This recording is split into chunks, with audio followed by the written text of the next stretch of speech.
ਵਾਹਿਗੁਰੂ ਜੀ ਕਾ ਖਾਲਸਾ ਵਾਹਿਗੁਰੂ ਜੀ ਕੀ ਫਤਿਹ। TV84 ਦੇ ਸਾਰੇ ਦਰਸ਼ਕਾਂ ਦਾ ਮੈਂ ਅਮਰਵੀਰ ਸਿੰਘ ਤਹਿ ਦਿਲੋਂ ਸਵਾਗਤ ਕਰਦਾ। ਵਿਊਅਰਸ, ਅੱਜ ਅਸੀਂ ਵਰਜੀਨੀਆ ਦੇ ਮਨੈਸਸ ਸ਼ਹਿਰ ਦੇ ਵਿੱਚ ਸਥਿਤ ਗੁਰਦੁਆਰਾ ਸਿੱਖ ਸੈਂਟਰ ਆਫ ਵਰਜੀਨੀਆ ਵਿਖੇ ਪਹੁੰਚੇ ਹਾਂ। ਇੱਥੇ ਅੱਜ ਜਦੋਂ ਅਸੀਂ ਦੇਖਦੇ ਹਾਂ ਇੱਥੋਂ ਦੀ ਜਿਹੜੀ ਗੁਰਦੁਆਰਾ ਪ੍ਰਬੰਧਕ ਕਮੇਟੀ ਹੈਗੀ ਹੈ, ਉਹਨਾਂ ਵੱਲੋਂ ਗੁਰੂ ਲਾਦੋ ਰੇ ਦਿਵਸ ਮਨਾਇਆ ਜਾ ਰਿਹਾ ਹੈ। ਗੁਰੂ ਲਾਦੋ ਰੇ ਦਿਵਸ ਦੀ ਸਾਡੇ ਸਿੱਖ ਇਤਿਹਾਸ ਦੇ ਵਿੱਚ ਇੱਕ ਅਹਿਮ ਥਾਂ ਹੈ। ਜਦੋਂ 8ਵੀਂ ਪਾਤਸ਼ਾਹੀ ਗੁਰੂ ਹਰਕ੍ਰਿਸ਼ਨ ਸਾਹਿਬ ਨੇ ਦਿੱਲੀ ਵਿਖੇ ਜੋਤੀ ਜੋਤ ਸਮਾਉਣਾ ਸੀ ਤਾਂ ਉਸ ਸਮੇਂ ਉਹ ਕਹਿ ਗਏ ਸਨ ਕਿ ਬਾਬਾ ਬਕਾਲੇ ਹੈ, ਕਿ ਜਿਹੜਾ ਅਗਲਾ ਗੁਰੂ ਹੈ ਉਹ ਬਕਾਲੇ ਹੈ। ਤਾਂ ਬਾਬਾ ਮੱਖਣ ਸ਼ਾਹ ਲੋਬਾਣਾ ਵੱਲੋਂ 9ਵੀਂ ਪਾਤਸ਼ਾਹੀ ਗੁਰੂ ਤੇਗ ਬਹਾਦਰ ਸਾਹਿਬ ਦੀ ਪਛਾਣ ਜਿਹੜੀ ਸੀ ਉਹ ਉੱਥੇ ਕੀਤੀ ਗਈ ਸੀ।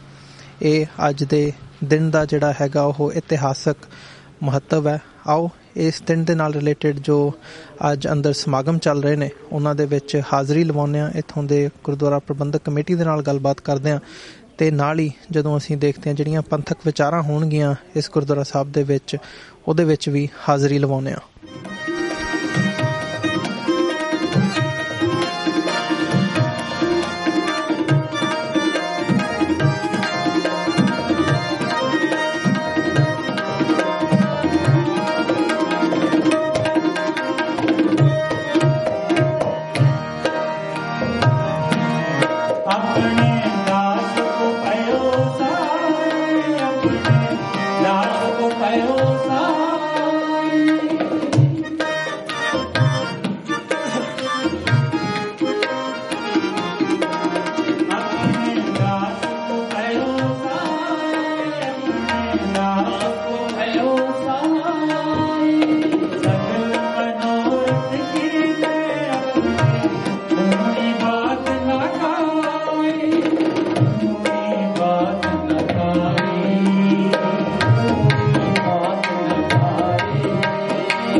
मेरे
सास सास सिमरो सास सास सिमरो सास सास सिमरो सिमरो गोविंद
तन के पाले हो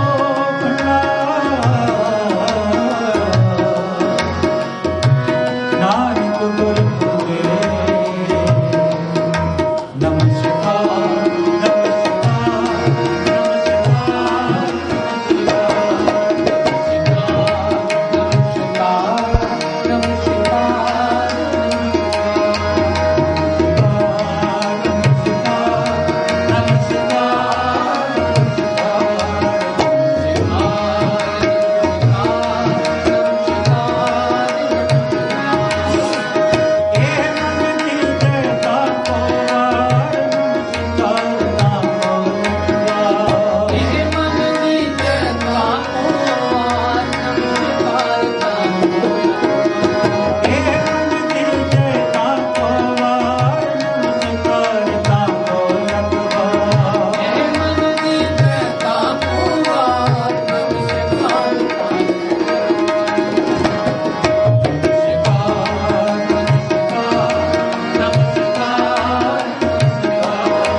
ਵਾਹਿਗੁਰੂ ਜੀ ਕਾ ਖਾਲਸਾ ਵਾਹਿਗੁਰੂ ਜੀ ਕੀ ਫਤਿਹ।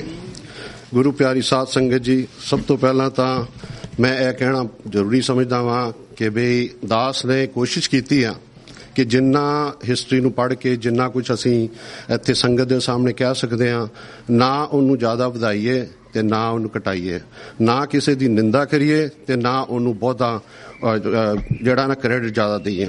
ਸੋ ਮੈਂ ਸਭ ਤੋਂ ਪਹਿਲਾਂ ਸਿੱਖ ਸੈਂਟਰ ਆਫ ਵਰਜੀਨੀਆ ਦੇ ਮੈਨੇਜਮੈਂਟ ਨੂੰ, ਬੋਰਡ ਆਫ ਟਰਸਟੀਜ਼ ਨੂੰ ਬਹੁਤ ਬਹੁਤ ਧੰਨਵਾਦ ਕਹਿਣਾ ਕਿ ਜਿਨ੍ਹਾਂ ਨੇ ਮੈਨੂੰ ਇੱਥੇ ਖੜੇ ਹੋ ਕੇ ਆਪ ਜੀ ਦੇ ਸਾਹਮਣੇ ਕੁਝ ਬੋਲਣ ਦਾ ਹੁਕਮ ਕੀਤਾ ਹੈ। ਸਰਦਾਰ ਇੰਦਰਜੀਤ ਸਿੰਘ ਰਾਣਾ ਜਿਹੜੇ ਨੇ ਉਹ ਸਾਡੇ ਆਪਣੇ ਪਰਿਵਾਰ ਦੇ ਹੈਗੇ ਨੇ ਤੇ ਇੱਥੇ ਉਹ ਕਾਫੀ ਐਕਟਿਵ ਨੇ। ਉਹਨਾਂ ਨੇ ਮੈਨੂੰ ਕਿਹਾ ਕਿ ਵੀ ਸਰਦਾਰ ਬਲਵਿੰਦਰ ਸਿੰਘ ਜੀ ਤੁਸੀਂ ਕੁਝ ਬਾਬਾ ਮੱਖਣ ਸ਼ਾਹ ਲਬਾਣਾ ਦੇ ਬਾਰੇ ਗੱਲ ਕਰੋ। ਸਭ ਤੋਂ ਪਹਿਲਾਂ ਤਾਂ ਮੈਂ ਆਪਣੇ ਆਪ ਨੂੰ ਬੜਾ ਪ੍ਰਾਊਡ ਫੀਲ ਕਰਦਾ ਤੇ ਤੁਸੀਂ ਸਾਰੇ ਪ੍ਰਾਊਡ ਫੀਲ ਕਰਦੇ ਹੋਗੇ ਵੀ ਸਿੱਖ ਹਿਸਟਰੀ, ਬਾਬੇ ਨਾਨਕ ਦੀ ਜਿਹੜੀ ਸਿੱਖੀ ਆ, ਇਹਦੇ ਵਿੱਚ ਦੋ ਚੀਜ਼ਾਂ ਮੈਂ ਖੁਦ ਆਪਣੀਆਂ ਜਿਹੜੀਆਂ ਆਪ ਆਬਜ਼ਰਵ ਕੀਤੀਆਂ ਨੇ, ਮੈਂ ਤੁਹਾਡੇ ਨਾਲ ਸ਼ੇਅਰ ਕਰਨਾ ਚਾਹੁੰਦਾ। ਕਿਉਂਕਿ ਬਹੁਤੀ ਵਾਰੀ ਅਸੀਂ ਜਦੋਂ ਪਾਰਟੀਆਂ ਤੇ ਇਕੱਠੇ ਹੁੰਦੇ ਹਾਂ ਨਾ ਤੇ ਹੋਰ ਗੱਲਾਂ ਕਰਦੇ ਹਾਂ। ਇੱਕ ਤਾਂ ਕਿ ਵੀ ਦੁਨੀਆ ਦੇ ਵਿੱਚ ਸਭ ਨਾਲੋਂ ਜ਼ਿਆਦਾ ਕੋਈ ਪੈਗੰਬਰ ਜਿਹੜਾ ਆ ਉਹ ਘੁੰਮਿਆ ਫਿਰਿਆ ਵੇ, ਜਿਹਨੇ ਟਰੈਵਲ ਕੀਤਾ ਆ, ਉਹ ਹੈਗੇ ਬਾਬਾ ਨਾਨਕ। ਬਾਬਾ ਨਾਨਕ ਨੇ ਬਹੁਤ ਸਾਲ ਆਪਣੇ ਪਰਿਵਾਰ ਤੋਂ ਦੂਰ ਰਹਿ ਕੇ ਇੱਧਰ ਬੰਗਲਾਦੇਸ਼ ਤੋਂ ਲੈ ਕੇ ਤੇ ਬਗਦਾਦ ਟਰਕੀ ਤੱਕ ਟਰੈਵਲ ਕੀਤਾ।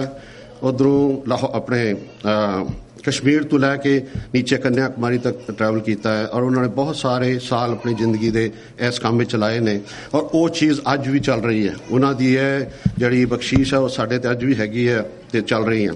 ਦੂਜਾ ਹੈਗਾ ਆ ਕਿ ਵੀ ਕਿਸੇ ਹੋਰ ਧਰਮ ਦੇ ਵਿੱਚ ਇੰਨਾ ਟਾਈਮ ਲੱਗ ਕੇ ਇੱਕ ਸਿੱਖ ਜਿਹੜਾ ਧਰਮ ਹੈਗਾ ਆ ਉਹ ਪੂਰੀ ਤਰ੍ਹਾਂ ਤਿਆਰ ਨਹੀਂ ਹੋਇਆ ਜਿਸ ਤਰ੍ਹਾਂ ਕਿ ਬਾਬੇ ਨਾਨਕ ਦਾ ਧਰਮ 239 ਸਾਲ ਲੱਗੇ ਨੇ ਜਦੋਂ ਸਾਨੂੰ ਗੁਰੂ ਗ੍ਰੰਥ ਸਾਹਿਬ ਜੀ ਦੇ ਸਾਨੂੰ ਲਿਵਿੰਗ ਗੁਰੂ ਸਾਨੂੰ ਦੱਸਿਆ ਗਿਆ ਹੈ। ਬਾਬਾ ਮੱਖਣ ਸ਼ਾਹ ਲਬਾਣੇ ਨੂੰ ਅਸੀਂ ਜਾਣਦੇ ਹਾਂ, ਗੁਰੂ ਲਾਧੋਰੇ ਇਹ ਉਹਨਾਂ ਦੇ ਬਾਰੇ ਸਾਨੂੰ ਹਮੇਸ਼ਾ ਰਾਗੀ ਸਿੰਘ ਹਮੇਸ਼ਾ ਦੱਸਦੇ ਨੇ ਤੇ ਕੀਰਤਨ ਕਰਦੇ ਆ। ਅੱਜ ਵੀ ਜਿਹੜਾ ਕੀਰਤਨ ਹੋਇਆ ਬਹੁਤ ਹੀ ਕਮਾਲ ਦਾ ਕੀਰਤਨ ਸੀ ਕਿ ਆਖਰੀ ਵਿੱਚ ਗੱਲ ਇੱਥੇ ਆ ਜਾਂਦੀ ਹੈ ਕਿ ਜੇ ਅਸੀਂ ਸੱਚੇ ਦਿਲ ਦੇ ਨਾਲ ਅਸੀਂ ਗੁਰੂ ਸਾਹਿਬ ਦੇ ਸਾਹਮਣੇ ਪ੍ਰਮਾਤਮਾ ਦੇ ਸਾਹਮਣੇ ਅਰਦਾਸ ਕਰੀਏ ਤੇ ਸਾਡੀ ਅਰਦਾਸ ਪੂਰੀ ਹੁੰਦੀ ਹੈ। ਸੋ ਗੁਰੂ ਲਾਧੋਰੇ ਬਾਬਾ ਮੱਖਣ ਸ਼ਾਹ ਲਬਾਣਾ ਨੇ ਵੀ ਉਹੀ ਕੀਤਾ ਤੇ ਉਹਨਾਂ ਦੀ ਜਿਹੜੀ ਸੀ ਉਹ ਅਰਦਾਸ ਪੂਰੀ ਹੋਈ। ਉਹਦੇ ਬਾਰੇ ਮੈਂ ਤੁਹਾਡੇ ਨਾਲ ਕੁਝ ਵਿਚਾਰ ਸਾਂਝੇ ਕਰਾਂਗਾ। ਪਹਿਲੀ ਗੱਲ ਤਾਂ ਬਾਬਾ ਜੀ ਜਿਹੜੇ ਸੀ 1619 ਚ ਗੁਜਰਾਤ ਵਿੱਚ ਕਾਠੀਆਵਾੜ 'ਚ ਪੈਦਾ ਹੋਏ ਸੀ। ਇਹਦੇ ਬਾਰੇ ਕਾਫੀ ਲੋਕਾਂ ਨੇ ਜਿਹੜੇ ਸਾਡੇ ਹਿਸਟੋਰੀਅਨ ਨੇ ਉਹਨਾਂ ਕਾਫੀ ਚਰਚਾ ਕੀਤੀ ਪਰ ਅਖੀਰ 'ਚ ਮੰਨਿਆ ਗਿਆ ਕਿ ਵੀ ਉਹ ਜੁਲਾਈ 7 1619 ਚ ਕਾਠੀਆਵਾੜ ਵਿੱਚ ਪੈਦਾ ਹੋਏ ਸੀ। ਉਹਨਾਂ ਦੇ ਪਿਤਾ ਜੀ ਦਾ ਨਾਂ ਸੀ ਭਾਈ ਦਾਸਾ ਲਬਾਣਾ ਤੇ ਉਹਨਾਂ ਦੀ ਮਾਂ ਦਾ ਨਾਂ ਸੀ ਬੀਬੀ ਬਿਆਜੀ ਦੇਵੀ। ਇਹ ਉਹਨਾਂ ਦੇ ਪੇਰੈਂਟਸ ਸੀ ਔਰ ਉਹ ਵੀ ਹਰਗੋਬਿੰਦ ਸਾਹਿਬ ਜੀ ਦੇ ਉਹਨਾਂ ਦੇ ਖਾਸ ਡਿਵੋਟੀ ਸੀ, ਉਹਨਾਂ ਦੇ ਖਾਸ ਜਿਹੜੇ ਸੀ ਧਰਮ ਨੂੰ ਮੰਨਣ ਵਾਲੇ ਸੀ ਔਰ ਇਸ ਗੱਲ ਨੂੰ ਹਿਸਟੋਰੀਅਨਸ ਨੇ ਕਬੂਲ ਕੀਤਾ। ਦੂਸਰੀ ਗੱਲ ਸੀ ਕਿ ਵੀ ਉਹਨਾਂ ਦੇ ਜਨਮ ਦਿਨ ਦੇ ਬਾਰੇ ਵੀ ਕਾਫੀ ਊਚ ਨੀਚ ਗੱਲ ਹੋਈ ਆ ਪਰ ਅਖੀਰ 'ਚ ਇਹੀ ਫੈਸਲਾ ਹੋਇਆ ਸੀ ਵੀ ਕਾਠੀਆਵਾੜ ਦੇ ਉਹ ਪੈਦਾ ਹੋਏ ਸੀ ਕਿਉਂਕਿ ਉਹਨਾਂ ਦੀ ਐਜੂਕੇਸ਼ਨ ਜਿਹੜੀ ਸੀ ਉਹ ਵਿਜਯਨਗਰ ਗੁਜਰਾਤ ਵਿੱਚ ਹੋਈ ਸੀ। ਬਹੁਤ ਹੀ ਸੁਲਝੇ ਤੇ ਬੜੇ ਹੀ ਇੰਟੈਲੀਜੈਂਟ ਬੜੇ ਸਿਆਣੇ ਬਾਬਾ ਮੱਖਣ ਸ਼ਾਹ ਲਬਾਣਾ ਸੀ ਔਰ ਸੰਸਕ੍ਰਿਤ ਦੇ ਉਹ ਮਾਹਿਰ ਸੀ ਔਰ ਉਹਨਾਂ ਨੇ ਹੋਰ ਵੀ ਬਹੁਤ ਸਾਰੀਆਂ ਜਿਹੜੀਆਂ ਲੈਂਗੁਏਜ ਸਿੱਖੀਆਂ, ਪੁਰਤਗੀਜ਼, ਪਰਸ਼ੀਅਨ, ਅਰੇਬਿਕ, ਇੰਗਲਿਸ਼। ਜਦੋਂ ਇਹ ਟਰੈਵਲ ਕਰਦੇ ਸੀ ਉਹਨਾਂ ਦਿਨਾਂ 'ਚ ਇਹਨਾਂ ਨੇ ਇਹ ਲੈਂਗੁਏਜ ਸਿੱਖੀਆਂ। ਪੰਜਾਬੀ ਉਹਨਾਂ ਨੂੰ ਬਹੁਤੀ ਨਹੀਂ ਆਉਂਦੀ ਸੀ। ਉਹਨਾਂ ਦੀ ਜਿਹੜੀ ਮਾਤਰ ਭਾਸ਼ਾ ਸੀ ਉਹ ਸੀ ਲਬਾਣਕੀ, ਲਬਾਣਿਆਂ ਦੀ ਲਬਾਣਕੀ ਉਹਨਾਂ ਦੀ ਇਹ ਮਾਤਰ ਭਾਸ਼ਾ ਸੀ। ਅੱਜ ਵੀ ਸਾਡੇ ਕੁਝ ਬਜ਼ੁਰਗ ਹੈਗੇ ਨੇ ਸਾਡੇ ਵਿੱਚ ਕਿਉਂਕਿ ਅਸੀਂ ਵੀ ਲਬਾਣੇ ਆ, ਕੁਝ ਹੈਗੇ ਨੇ ਜਿਹੜੇ ਅੱਜ ਵੀ ਉਹ ਬਜ਼ੁਰਗ ਲਬਾਣਕੀ ਬੋਲਦੇ ਨੇ ਔਰ ਬੜਾ ਸਾਨੂੰ ਅਜੀਬ ਜਿਹਾ ਲੱਗਦਾ ਹੈ ਜਦੋਂ ਉਹ ਲਬਾਣਕੀ ਬੋਲਦੇ ਕਿਉਂਕਿ ਸਾਨੂੰ ਬਹੁਤੀ ਸਮਝ ਨਹੀਂ ਆਉਂਦੀ ਪਰ ਇਹ ਬਾਬਾ ਜੀ ਦੀ ਜਿਹੜੀ ਸੀ ਨਾ ਇਹ ਉਹਨਾਂ ਦੀ ਮਾਤਰ ਭਾਸ਼ਾ ਸੀ। ਬਾਬਾ ਜੀ ਦਾ ਵਿਆਹ ਰਾਜਪੂਤ ਕਸਟਮਸ ਦੇ ਹਿਸਾਬ ਨਾਲ ਸੀਤਲ ਦੇਵੀ ਨਾਲ ਹੋਇਆ ਸੀ ਔਰ ਉਹ ਸੀਤਲ ਦੇਵੀ ਜਿਹੜੀ ਸੀ ਉਹ ਸੀ ਸੰਡਲਸ ਕਾਸਟ ਦੇ ਨਾਇਕ ਰਾਜਪੂਤ ਦੀ ਬੇਟੀ ਸੀ। ਇਹ ਗੱਲਾਂ ਮੈਂ ਤਾਂ ਤੁਹਾਨੂੰ ਦੱਸਿਆ ਕਿਉਂਕਿ ਆਮ ਤੌਰ ਤੇ ਸਾਨੂੰ ਇਹ ਗੱਲਾਂ ਦਾ ਬਹੁਤਾ ਪਤਾ ਨਹੀਂ ਹੁੰਦਾ ਕਿਉਂਕਿ ਸਾਡੇ ਕੋਲ ਟਾਈਮ ਨਹੀਂਗਾ। ਬਾਬਾ ਜੀ ਤੁਹਾਨੂੰ ਪਤਾ ਹੀ ਆ ਕਿ ਵੀ ਉਹਨਾਂ ਜਿਹੜੇ ਸਮੁੰਦਰੀ ਜਹਾਜ਼ ਚੱਲਦੇ ਸੀ ਜੋ ਕਿ ਉਹਨਾਂ ਦੇ ਪਹਿਲਾਂ ਉਹਨਾਂ ਦੇ ਫਾਦਰ ਸਾਹਿਬ ਚਲਾਉਂਦੇ ਤੇ ਫਿਰ ਉਹਨਾਂ ਨੇ ਉਸ ਚੀਜ਼ ਨੂੰ ਟੇਕ ਓਵਰ ਕੀਤਾ ਔਰ ਹੋਲਸੇਲ ਦਾ ਕੰਮ ਸੀ ਬਹੁਤ। ਉਹਨਾਂ ਦਾ ਕੰਮ ਜਿਹੜਾ ਸੀ ਬੰਗਾਲੀ ਸਿਲਕ, ਕਸ਼ਮੀਰੀ ਸ਼ਾਲ ਤੇ ਮਸਾਲਿਆਂ ਦਾ ਕੰਮ ਸੀ ਉਹਨਾਂ ਦਾ। ਗੁਜਰਾਤ ਔਰ ਪੰਜਾਬ ਦੇ ਵਿੱਚ ਔਰ ਉੱਧਰ ਮੈਡੀਟੇਰੀਅਨ ਦੇ ਵਿੱਚ ਉਹਨਾਂ ਦਾ ਕਾਫੀ ਉਹਨਾਂ ਦੇ ਜਹਾਜ਼ ਚੱਲਦੇ ਸੀ। ਮੈਂ ਜਹਾਜ਼ਾਂ ਦੀ ਗੱਲ ਤਾਂ ਕਰ ਰਿਹਾ ਕਿਉਂਕਿ ਅਸਲੀ ਗੱਲ ਜਹਾਜ਼ ਤੇ ਜਾਣੀ ਹੈ ਜਿਹੜੀ ਆਪਾਂ ਗੱਲ ਕਰਨੀ ਹੈਗੀ ਆ। ਤੇ ਜਦੋਂ ਉਹ ਗੁਜਰਾਤ ਔਰ ਪੰਜਾਬ ਦੇ ਵਿੱਚ ਟਰੈਵਲ ਕਰਦੇ ਸੀ ਤੇ ਉਹ ਕਾਫਲਿਆਂ ਵਿੱਚ ਜਾਂਦੇ ਸੀ ਤੇ ਗੱਡਿਆਂ 'ਤੇ ਜਾਂਦੇ ਸੀ। ਗੱਡੇ ਸਾਨੂੰ ਆਪਾਂ ਨੂੰ ਪਤਾ ਹੀ ਆ ਪੰਜਾਬੀ 'ਚ ਗੱਡੇ ਕੀ ਹੁੰਦੇ ਸੀ। ਗੱਡਿਆਂ ਦੇ ਉੱਤੇ ਸਮਾਨ ਆਪਣਾ ਲੱਦਦੇ ਸੀ। ਬਾਬਾ ਜੀ ਜਿਹੜੇ ਨੇ ਸਿੱਖ ਧਰਮ ਦੇ ਨਾਲ ਉਹਨਾਂ ਦੇ ਫਾਦਰ ਦੇ ਹਿਸਾਬ ਨਾਲ ਗੁਰੂ ਹਰਗੋਬਿੰਦ ਜੀ ਦੇ ਟਾਈਮ ਤੋਂ ਨਾਲ ਲੱਗੇ ਸੀ ਔਰ ਉਹਨਾਂ ਦੀ ਜਿਹੜੀ ਹੈ ਐਸੋਸੀਏਸ਼ਨ ਸਿੱਖ ਗੁਰੂਆਂ ਦੇ ਨਾਲ ਬਹੁਤ ਸੀ ਕਿਉਂਕਿ ਇੱਕ ਵਾਰੀ ਮੋਟਾ ਟਾਂਡਾ ਕਸ਼ਮੀਰ ਦੇ ਵਿੱਚ ਗੁਰੂ ਹਰਰਾਏ ਜੀ ਬਾਬਾ ਜੀ ਦੇ ਨਾਲ ਰਹੇ ਸੀ ਔਰ ਉੱਥੇ ਉਹਨਾਂ ਨੇ ਕਾਫੀ ਆਪਸ ਵਿੱਚ ਸਮਾਂ ਬਿਤਾਇਆ ਸੀ ਸਿੱਖੀ ਦੇ ਬਾਰੇ। ਉਸ ਤਰ੍ਹਾਂ ਹੀ ਬਾਬਾ ਜੀ ਜਿਹੜੇ ਸੀ ਸੱਤਵੀਂ ਪਾਤਸ਼ਾਹੀ ਜਿਹੜੀ ਸੀ ਗੁਰੂ ਹਰਰਾਏ ਜੀ ਉਹ ਵੀ 4 ਮਹੀਨੇ ਬਾਬਾ ਜੀ ਦੇ ਨਾਲ ਕਸ਼ਮੀਰ ਵਿੱਚ ਰਹੇ ਸੀ। ਸੋ ਇਸ ਕਰਕੇ ਮੈਂ ਦੱਸਣਾ ਇਹ ਚਾਹੁੰਦਾ ਕਿ ਵੀ ਬਾਬਾ ਜੀ ਦੀ ਐਸੋਸੀਏਸ਼ਨ ਜਿਹੜੀ ਸੀ ਗੁਰੂ ਘਰ ਨਾਲ ਬਹੁਤ ਜ਼ਿਆਦਾ ਸੀ। ਫਿਰ ਕਮਾਲ ਦੀ ਗੱਲ ਹੈਗੀ ਹੈ ਕਿ ਵੀ ਜਦੋਂ ਬਾਬਾ ਜੀ ਦਾ ਜਹਾਜ਼ ਜਿਹੜਾ ਸੀ ਸਭ ਨੂੰ ਪਤਾ ਹੈ ਉਹਨਾਂ ਜਹਾਜ਼ ਜਿਹੜਾ ਜਦੋਂ ਤੂਫਾਨ ਆਇਆ ਤੇ ਉਹਦੇ ਜਹਾਜ਼ ਕਾਫੀ ਟੁੱਟ ਗਿਆ ਬਾਬਾ ਜੀ ਨੇ ਪੂਰਾ ਜ਼ੋਰ ਲਾ ਲਿਆ ਸਭ ਕੁਝ ਕਰ ਲਿਆ। ਫਿਰ ਅਖੀਰ 'ਚ ਕਹਿੰਦੇ ਵੀ ਨਹੀਂ ਬੰਦਿਆ ਹੁਣ ਤੂੰ ਜਾਣਾ ਹੈ। ਉਹਨਾਂ ਨੇ ਫਿਰ ਕਿਹਾ ਕਿ ਮੈਂ ਅਰਦਾਸ ਕਰਨੀ ਇੱਕ ਤਾਂ ਮੇਰਾ ਜਹਾਜ਼ ਬਚ ਜਾਏ ਗੁਰੂ ਸਾਹਿਬ ਦੇ ਪਰਮਾਤਮਾ ਗੁਰੂ ਨਾਨਕ ਦੇ ਸਾਹਮਣੇ ਅਰਦਾਸ ਕਰਨੀ ਇੱਕ ਤਾਂ ਮੇਰਾ ਜਹਾਜ਼ ਬਚ ਜਾਏ ਦੂਜੇ ਮੇਰੇ ਬੰਦੇ ਬਚ ਜਾਣ ਮੈਨੂੰ ਕੁਝ ਹੋ ਜਾਏ ਕੋਈ ਗੱਲ ਨਹੀਂ ਪਰ ਇਹ ਹੋਣਾ ਬਹੁਤ ਜ਼ਰੂਰੀ ਹੈ। ਤੇ ਉਹਨਾਂ ਨੇ ਉਹ ਜਿਹੜੀ ਅਰਦਾਸ ਕੀਤੀ ਸੀ ਜੋ ਮੈਂ ਹਿਸਟੋਰੀਅਨਸ ਦੇ ਹਿਸਾਬ ਨਾਲ ਲਿਖਿਆ ਕਿ ਆਪਣੇ ਸੇਵਕ ਕੀ ਆਪੇ ਰਾਖੇ ਆਪੇ ਨਾਮ ਜਪਾਵੇ ਜੈ ਜੈ ਕਾਟ ਕਿਰਤ ਸੇਵਕ ਕੀ ਤਹਾਂ ਤਹਾਂ ਉਠਾਵੇ ਸੇਵਕ ਕੋ ਨਿਕਟ ਹੋਏ ਦਿਖਾਵੇ ਜੋ ਜੋ ਕਹੇ ਠਾਕਰ ਪੈ ਸੇਵਕ ਤਤਕਾਲ ਹੋ ਆਵੇ।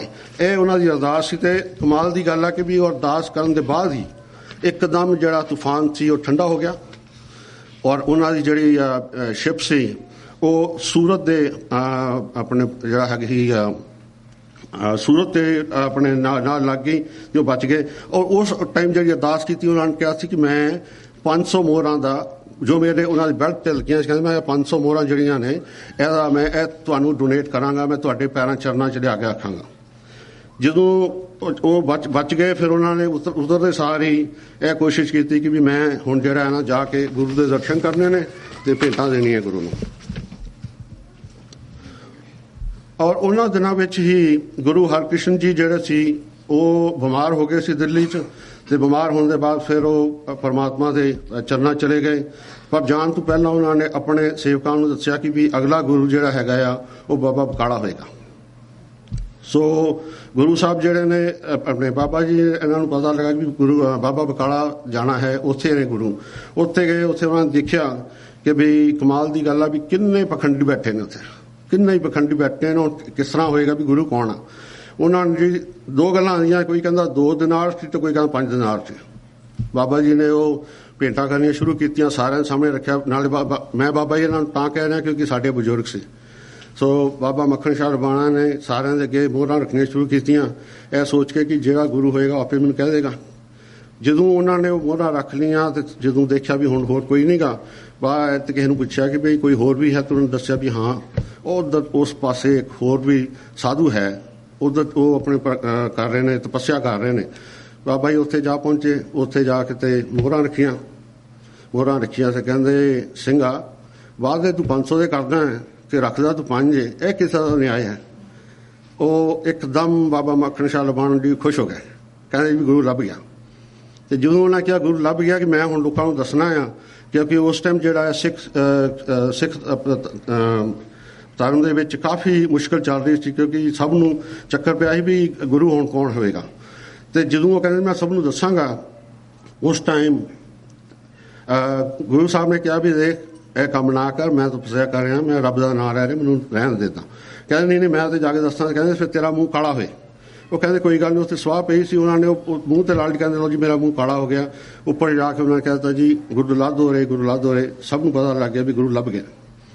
ਹੁਣ ਉਹਦੇ ਬਾਅਦ ਉਸ ਟਾਈਮ ਤੇ ਜਦੋਂ ਪਖੰਡੀਆਂ ਨੂੰ ਪਤਾ ਲੱਗਾ ਕਿ ਵੀ ਇਹਨਾਂ ਨੂੰ ਤਾਂ ਗੁਰੂ ਲੱਭ ਗਿਆ ਸੀ ਤੇ ਗੁਰੂ ਹੈ ਹੀ ਨਹੀਂ ਗਏ ਤੇ ਉਹਨਾਂ ਨੇ ਦੌੜਨਾ ਸ਼ੁਰੂ ਕਰਤਾ। ਸਾਡੇ ਦੌੜ ਗਏ ਸਿਰਫ ਇੱਕ ਤੀਰਮਲ ਜਿਹੜਾ ਸੀ ਉਹ ਬੈਠਾ ਰਿਹਾ ਉਹ ਅੜ ਗਿਆ। ਉਹ ਕਹਿੰਦਾ ਜੀ ਇਹ ਸਾਡੇ ਸੋਢੀਆਂ ਦੇ ਵਿੱਚ ਫੈਸਲਾ ਕਰਨ ਵਾਲਾ ਮੱਖਣ ਸ਼ਾਹ ਲਬਾਣਾ ਕੌਣ ਹੁੰਦਾ। ਸੋ ਉਹਨੇ ਕਾਫੀ ਗੁਰੂ ਤੇਗ ਬਹਾਦਰ ਜੀ ਦੀ ਕਾਫੀ ਉਹਨੇ ਇਨਸਲਟ ਵੀ ਕੀਤੀ ਕਾਫੀ ਕੁਛ ਕਿਹਾ ਵੀ ਕਹਿਣਾ ਚਾਹੁੰਦਾ ਵੀ ਉਹਨੇ ਗੋਲੀ ਵੀ ਚਲਾਈ ਤੇ ਗੁਰੂ ਸਾਹਿਬ ਦੇ ਨਹੀਂ ਲੱਗੀ ਉਹ ਕਾਫੀ ਕੁਛ ਉਹਨੇ ਕੀਤਾ। ਤੇ ਉਸ ਟਾਈਮ ਤੇ ਜਿਹੜਾ ਆਪਣੇ ਮੱਖਣ ਸ਼ਾਹ ਲਬਾਣਾ ਸੀ ਉਹ ਜਿਹੜਾ ਲੰਗਰ ਛਕਣ ਨੂੰ ਪਰਾਂ ਚਲੇ ਗਏ ਸੀ। ਸੋ ਉਸ ਕਾਰਨ ਉਹਨਾਂ ਨੂੰ ਪਤਾ ਨਹੀਂ ਲੱਗਾ ਕਿ ਵੀ ਕੀ ਹੋਇਆ। ਹੁਣ ਤੁਸੀਂ ਸੋਚੋਗੇ ਤੀਰਮਾਲ ਕੌਣ ਆ। ਧੀਰਮਲ ਜਿਹੜਾ ਸੀ ਬਾਬਾ ਗੁਰਦਿੱਤਾ ਦਾ ਸਭ ਤੋਂ ਵੱਡਾ ਪੁੱਤਰ ਸੀ ਔਰ ਗੁਰੂ ਹਰਗੋਬਿੰਦ ਜੀ ਦਾ ਗ੍ਰੈਂਡਸਨ ਸੀ, ਪੋਤਰਾ ਸੀ। ਉਹ ਸ਼ੁਰੂ ਤੋਂ ਹੀ ਜਿੱਦੀ ਦਿਮਾਗ ਦਾ ਬੰਦਾ ਸੀ ਔਰ ਉਹ ਕਦੀ ਵੀ ਉਹਦੀ ਉਹ ਜਿਹੜੀ ਜਿੱਦ ਸੀ ਉਹ ਵੱਧਦੇ ਬਹੁਤ ਵੱਧ ਗਈ। ਤੇ ਜਦੋਂ ਗੁਰੂ ਹਰਗੋਬਿੰਦ ਜੀ ਨੇ ਡਿਸਾਈਡ ਕੀਤਾ ਕਿ ਵੀ ਅਸੀਂ ਕਰਤਾਰਪੁਰ ਤੋਂ ਕੀਰਤਪੁਰ ਸਾਹਿਬ ਜਾਣਾ ਆ, ਤੇ ਉਹ ਸਾਰਾ ਟੱਬਰ ਜਿਹੜੇ ਕਿ ਧੀਰਮਲ ਪਿੱਛੇ ਰਹਿ ਗਿਆ। ਤੇ ਧੀਰਮਲ ਨੇ ਉਸ ਟਾਈਮ ਜਿਹੜੀ ਗੁਰੂ ਅਰਜਨ ਦੇਵ ਜੀ ਦੀ ਜਿਹੜੀ ਆਦ ਗ੍ਰੰਥ ਸੀ ਨਾ, ਉਹ ਵੀ ਆਪਣੇ ਕੋਲ ਰੱਖ ਲਿਆ, ਉਹ ਨਹੀਂ ਦਿੱਤਾ। ਤੇ ਕਹਿੰਦੇ ਨੇ ਜਦੋਂ ਉਹਨਾਂ ਦੇ ਫਾਦਰ ਦੀ ਆਪਣੇ ਬਾਬਾ ਗੁਰਦਿੱਤਾ ਦੀ ਡੈਥ ਹੋਈ ਆ, ਉਸ ਟਾਈਮ ਵੀ ਉੱਥੇ ਵੀ ਨਹੀਂ ਪਹੁੰਚਿਆ ਧੀਰਮਲ ਮਤਲਬ ਇੱਕ ਜਿੱਦੀ ਬੰਦਾ ਸੀ ਔਰ ਉਹਨੇ ਪੂਰੀ ਕੋਸ਼ਿਸ਼ ਕੀਤੀ ਕਿ ਵੀ ਅਗਲਾ ਗੁਰੂ ਮੈਂ ਹੀ ਬਣਾ, ਪਰ ਜੋ ਗੁਰੂਆਂ ਨੂੰ ਮਨਜ਼ੂਰ ਸੀ, ਜੋ ਪ੍ਰਮਾਤਮਾ ਨੂੰ ਮਨਜ਼ੂਰ ਸੀ, ਹੋਣਾ ਤੇ ਉਹੀ ਸੀ। ਸੋ ਜਦੋਂ ਆਪਣੇ ਗੁਰੂ ਹਰਗੋਬਿੰਦ ਜੀ ਨੇ ਕਿਹਾ ਕਿ ਵੀ ਅਗਲਾ ਗੁਰੂ ਜਿਹੜਾ ਬਾਬਾ ਬਕਾਲਾ ਹੋਏਗਾ, ਤੇ ਧੀਰਮਲ ਨੂੰ ਪਤਾ ਲੱਗ ਗਿਆ ਕਿ ਵੀ ਹਾਂ ਜੀ ਉੱਥੇ ਗੱਲ ਬਣਨੀ ਹੈ, ਇਹ ਵੀ ਉੱਥੇ ਜਾ ਪਹੁੰਚਿਆ। ਐਸੇ ਕਰਕੇ ਇਹਦੀ ਸਟੋਰੀ ਜਿਹੜੀ ਹੈਗੀ ਆ, ਇਹ ਸਟੋਰੀ ਬਹੁਤ ਲੰਬੀ ਆ, ਪਰ ਆਪਣੇ ਕੋਲ ਇੰਨਾ ਟਾਈਮ ਨਹੀਂਗਾ, ਤਾਂ ਕੋਸ਼ਿਸ਼ ਕਰਨੀ ਆਪਾਂ ਟਾਈਮ ਦੇ ਵਿੱਚ, ਜਿੱਦਾਂ ਭਾਈ ਸਾਹਿਬ ਨੇ ਕਿਹਾ ਟਾਈਮ ਦੇ ਵਿੱਚ ਪੂਰਾ ਕਰੀਏ। ਸੋ ਧੀਰਮਲ ਜਿਹੜਾ ਸੀ ਉਹਦੀ ਕਾਫੀ ਫਿਰ ਆਪਣੇ ਧੀਰਮਲ ਨੂੰ ਬਾਬਾ ਮੱਖਣ ਸ਼ਾਹ ਨੇ ਚੰਗਾ ਸੋਧਿਆ ਕਿ ਵੀ ਤੂੰ ਕੀ ਕਰ ਰਿਹਾ, ਸਾਰਾ ਕੁਝ ਭੁੱਖ ਹੋਇਆ ਕਿਉਂਕਿ ਬਾਬਾ ਜੀ ਕੋਲ ਸਭ ਕੁਝ ਲੁੱਟ ਕੇ ਰਹਿ ਗਿਆ ਸੀ। ਵਾਪਸ ਲਿਆਂਦਾ ਤੇ ਉਹਨਾਂ ਨੇ ਆਪਣੇ ਗੁਰੂ ਸਾਹਿਬ ਨੂੰ ਕਿਹਾ ਵੀ ਗੁਰੂ ਤੇਗ ਬਹਾਦਰ ਜੀ ਨੂੰ ਕਿਹਾ ਕਿ ਵੀ ਇਹ ਲਓ ਵੀ ਮੈਂ ਮਾਸਟਰ ਕਹਿੰਦੇ ਮੈਂ ਗੁਰੂ ਜੀ ਸਭ ਕੁਝ ਵਾਪਸ ਲੈ ਆਇਆ ਵਾਂ, ਤੁਹਾਡੇ ਵਾਸਤੇ। ਉਹ ਕਹਿੰਦੇ ਨਹੀਂ ਸਿੰਘਾ, ਆਪਾਂ ਕਿਸੇ ਕੋਲੋਂ ਖੋ ਕੇ ਕੁਛ ਨਹੀਂ ਲੈਣਾ, ਹਰ ਚੀਜ਼ ਸ਼ਾਂਤੀ ਨਾਲ ਕਰੀਦੀ ਆ। ਸੋ ਉਹਨਾਂ ਨੇ ਵਾਪਸ ਸਾਰਾ ਕੁਝ ਦਵਾਤਾ ਤੇ ਨਾਲ ਹੀ ਜਿਹੜੀਆਂ 500 ਮੋਹਰਾਂ ਦੇ ਵਿੱਚੋਂ ਜੋ ਬਚਿਆ ਸੀ ਉਹ ਵੀ ਧੀਰਮਲ ਨੂੰ ਦਵਾਤਾ। ਉਹਦੇ ਬਾਅਦ ਧੀਰਮਲ ਕਹਿੰਦੇ ਇਸ ਤਰ੍ਹਾਂ ਹੀ ਰਿਹਾ ਤੇ ਉਹਨੇ ਜਿਹੜਾ ਆਪਣਾ ਇੱਕ ਨਵਾਂ ਧਰਮ ਸ਼ੁਰੂ ਕਰਤਾ, ਤਰੀਕਾ ਬਣਾ ਲਿਆ, ਉਹਨਾਂ ਨੂੰ ਕਹਿੰਦੇ ਧੀਰਮਲੀਆਜ਼ ਬਣ ਗਏ। ਉਹਦੇ ਬਾਅਦ ਗੁਰੂ ਜੀ ਨੂੰ ਦਵਾਰਕਾਦਾਸ ਤੇ ਭਾਈ ਗੜੀਆ ਨੇ ਇਨਵਾਈਟ ਕੀਤਾ ਅੰਮ੍ਰਿਤਸਰ ਆਉਣ ਵਾਸਤੇ। ਤੇ ਜਦੋਂ ਬਾਬਾ ਜੀ ਤੇ ਆਪਣੇ ਗੁਰੂ ਸਾਹਿਬ ਉੱਤੇ ਪਹੁੰਚੇ ਨੇ ਤੇ ਕਹਿੰਦੇ ਜੀ ਉਹਦੇ ਵਿੱਚ ਵੀ ਕਈ ਗੱਲਾਂ ਆਉਂਦੀਆਂ ਨੇ, ਕੋਈ ਕੁਛ ਕਹਿੰਦਾ ਕੋਈ ਕੁਛ ਕਹਿੰਦਾ, ਪਰ ਜਦੋਂ ਉੱਥੇ ਪਹੁੰਚੇ ਤੇ ਕਹਿੰਦੇ ਜੀ ਹਰਿਮੰਦਰ ਸਾਹਿਬ ਦੇ ਦਰਵਾਜ਼ੇ ਬੰਦ ਕਰਤੇ ਸੀ ਉਹਨਾਂ ਵਾਸਤੇ। ਤੇ ਬਾਬਾ ਮੱਖਣ ਸ਼ਾਹ ਕਹਿੰਦਾ ਜੀ ਕੋਈ ਨਹੀਂ ਗੁਰੂ ਜੀ, ਮੈਨੂੰ ਹੁਕਮ ਕਰੋ, ਮੈਂ ਇਹਨਾਂ ਨੂੰ ਕਰਦਾ ਸਿੱਧਾ ਤੇ ਆਪਾਂ ਅੰਦਰ ਚੱਲਾਂ। ਕਹਿੰਦੇ ਨਹੀਂ, ਆਪਾਂ ਇਹ ਕੰਮ ਨਹੀਂ ਕਰਨਾ, ਅਸੀਂ ਹਰ ਚੀਜ਼ ਤਰੀਕੇ ਨਾਲ ਕਰਨੀ ਹੈ ਔਰ ਸ਼ਾਂਤੀ ਨਾਲ ਕਰਨੀ ਹੈ। ਤੇ ਉੱਥੇ ਇੱਕ ਬੀਬੀ ਹਰੀਆਂ ਦੇਖ ਰਹੀ ਸੀ ਸਾਰਾ ਕੁਝ, ਉਹ ਕਹਿੰਦੀ ਵੀ ਗੁਰੂ ਸਾਹਿਬ ਤੁਸੀਂ ਇੱਦਾਂ ਕਰੋ, ਮੇਰੇ ਕੋਲ ਰਾਤ ਰਹੋ। ਤੇ ਗੁਰੂ ਸਾਹਿਬ ਆਪਣੇ ਬਾਕੀ ਜਿਹੜੇ ਸਾਥੀ ਸੀ ਉਹਨਾਂ ਦੇ ਨਾਲ ਉੱਥੇ ਰਾਤ ਰਹੇ। ਐਸੇ ਵਕਤ ਵਿੱਚ ਬਾਬਾ ਮੱਖਣ ਸ਼ਾਹ ਜਿਹੜਾ ਉਹਨਾਂ ਨੂੰ ਮੌਕਾ ਮਿਲਿਆ ਤੇ ਉਹ ਕਹਿੰਦੇ ਜੀ ਮੈਂ ਤਾਂ ਅੰਦਰ ਜਾ ਕੇ ਦਰਸ਼ਨ ਕਰਨੇ ਨੇ। ਅੰਦਰ ਗਏ ਤੇ ਅੰਦਰ ਜਿਹੜੇ ਪੁਜਾਰੀ ਬੈਠੇ ਸੀ ਉਹਨਾਂ ਨੂੰ ਫਿਰ ਦੱਸਿਆ ਕਿ ਭਾਈ ਬੰਦਾ ਬਣ ਜਾਓ, ਗੁਰੂ ਆਏ ਨੇ, ਤੁਸੀਂ ਦਰਵਾਜ਼ੇ ਖੋਲੋ। ਉਹਨਾਂ ਨੂੰ ਪਤਾ ਲੱਗਾ ਕਿ ਇਹ ਉਹੀ ਬੰਦਾ ਆ ਜਿਹਨੇ ਧੀਰਮਲ ਨੂੰ ਸਿੱਧਾ ਕੀਤਾ। ਕਹਿੰਦੇ ਸਾਨੂੰ ਵੀ ਸਾਡੇ ਨਾਲ ਉਦਾਂ ਨਾ ਕਰੇ, ਕਿਉਂਕਿ ਜਿਹੜੇ ਆਪਣੇ ਬਾਬਾ ਮੱਖਣ ਸ਼ਾਹ ਸੀ ਉਹਨਾਂ ਦੇ ਨਾਲ ਕਾਫੀ ਉਹਨਾਂ ਬੰਦੇ ਨਾਲ ਚੱਲਦੇ ਸੀ, ਇਕੱਲੇ ਨਹੀਂ ਹੁੰਦੇ ਸੀ। ਸੋ ਉਹ ਮੰਨ ਗਏ ਜੀ ਨਹੀਂ ਅਸੀਂ। ਅਗਲੇ ਦਿਨ ਫਿਰ ਗੁਰੂ ਸਾਹਿਬ ਗਏ ਅੰਦਰ ਤੇ ਬੜੀ ਉਹਨਾਂ ਦੀ ਇੱਜ਼ਤ ਕੀਤੀ, ਨਾਲੇ ਉਹਨਾਂ ਕੋਲ ਮਾਫੀ ਮੰਗੀ। ਸੋ ਉਹ ਸਾਰਾ ਕੁਝ ਠੀਕ ਹੋ ਗਿਆ। ਫਿਰ ਉਹਦੇ ਬਾਅਦ ਗੁਰੂ ਸਾਹਿਬ ਜਿਹੜੇ ਨੇ ਗੋਇੰਦਵਾਲ ਗਏ, ਬਾਬਾ ਮੱਖਣ ਸ਼ਾਹ ਨਾਲ ਸੀ। ਤੇ ਫਿਰ ਉਹਦੇ ਬਾਅਦ ਉਹ ਗਏ ਨੇ ਕੀਰਤਪੁਰ। ਜਦੋਂ ਕੀਰਤਪੁਰ ਗਏ, ਇਹ ਥੋੜੀ ਜਿਹੀ ਸਟੋਰੀ ਮੈਨੂੰ ਵੀ ਬੜੀ ਇੰਟਰਸਟਿੰਗ ਲੱਗੀ ਤੇ ਬੜੀ ਚੰਗੀ ਲੱਗੀ ਆ ਕਿ ਕੀਰਤਪੁਰ ਸਾਹਿਬ ਗਏ ਤੇ ਉੱਥੇ ਕਾਫੀ ਜਿੰਨੇ ਮੰਨੇ ਲੋਕ ਸੀ ਇਲਾਕੇ ਦੇ, ਉਹ ਸਾਰੇ ਗੁਰੂ ਤੇਗ ਬਹਾਦਰ ਦੇ ਦਰਸ਼ਨ ਕਰਨ ਆਏ।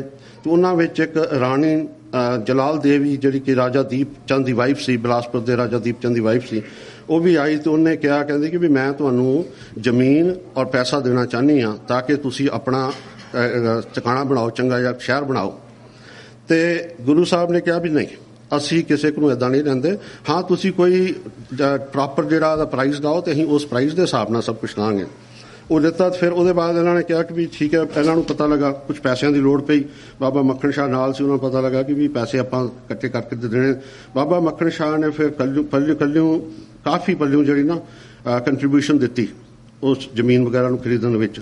ਤੇ ਉੱਥੇ ਉਹਨਾਂ ਨੇ ਨਾ ਕੀਰਤਪੁਰ ਸਾਹਿਬ ਤੋਂ 8 ਕਿਲੋਮੀਟਰ ਤੇ ਇੱਕ ਮੱਖੋਵਾਲ ਪਿੰਡ ਸੀ, ਉਸ ਜਗ੍ਹਾ ਤੇ ਉਹਨਾਂ ਨੇ ਕੰਮ ਸ਼ੁਰੂ ਕੀਤਾ। ਪਹਿਲਾਂ ਉਸ ਜਗ੍ਹਾ ਦਾ ਨਾਮ ਰੱਖਿਆ ਗਿਆ ਨਾਨਕੀ ਚੱਕ, ਤੇ ਬਾਅਦ ਵਿੱਚ ਉਹਦੀ ਐਕਸਟੈਂਸ਼ਨ ਕੀਤੀ, 2 ਹੋਰ ਪਿੰਡ ਨਾਲ ਲਾਏ, ਮਥੌੜ ਤੇ ਲੋਧੀਪੁਰ। ਉਹਦੇ ਬਾਅਦ ਉਸ ਜਗ੍ਹਾ ਦਾ ਨਾਮ ਬਣਿਆ ਅਨੰਦਪੁਰ ਸਾਹਿਬ। ਸੋ ਇਹ ਮੈਨੂੰ ਕਾਫੀ ਚੰਗਾ ਪਤਾ ਲੱਗਾ ਕਿ ਵੀ ਇਹ ਮੇਰੇ ਵਾਸਤੇ, ਤੁਹਾਡੇ ਵਾਸਤੇ ਨਵੀਂ ਗੱਲ ਨਹੀਂ ਹੋਈ, ਮੇਰੇ ਵਾਸਤੇ ਨਵੀਂ ਗੱਲ ਸੀ ਕਿ ਅਨੰਦਪੁਰ ਸਾਹਿਬ ਦੀ ਹਿਸਟਰੀ ਕੀ ਹੈਗੀ ਆ। ਬਸ ਜੀ 2-3 ਮਿੰਟ ਰਹਿ ਗਏ। ਸੋ ਉਹਦੇ ਬਾਅਦ ਮੱਖਣ ਸ਼ਾਹ ਤੇ ਕਿਰਪਾਲ ਚੰਦ ਉੱਥੇ ਸੀ। ਉਹਨਾਂ ਦੋਵਾਂ ਨੇ ਮਿਲ ਕੇ ਕਾਫੀ ਕੰਟਰੀਬਿਊਸ਼ਨ ਵੀ ਦਿੱਤੀ ਤੇ ਸ਼ਹਿਰ ਵੀ ਤਿਆਰ ਕੀਤਾ, ਬਾਬਾ ਜੀ ਦੀ ਆਪਣੇ ਜਗ੍ਹਾ ਤਿਆਰ ਕੀਤੀ, ਸਾਰਾ ਕੁਝ ਕੀਤਾ। ਤੇ ਹਿਸਟੋਰੀਅਨਸ ਫਿਰ ਕਹਿੰਦੇ ਨੇ ਉਹਦੇ ਬਾਅਦ ਜਿਹੜਾ ਆ ਬਾਬਾ ਮੱਖਣ ਸ਼ਾਹ ਨੇ ਕਿਹਾ ਕਿ ਵੀ ਆਪਣਾ ਕੰਮ ਹੁਣ ਹੋ ਗਿਆ, ਹੁਣ ਆਪਾਂ ਆਪਣੇ ਜੋ ਸਾਡਾ ਬਿਜ਼ਨਸ ਦਾ ਕੰਮ ਹੈ ਉਸ ਪਾਸੇ ਚੱਲਦੇ ਹਾਂ।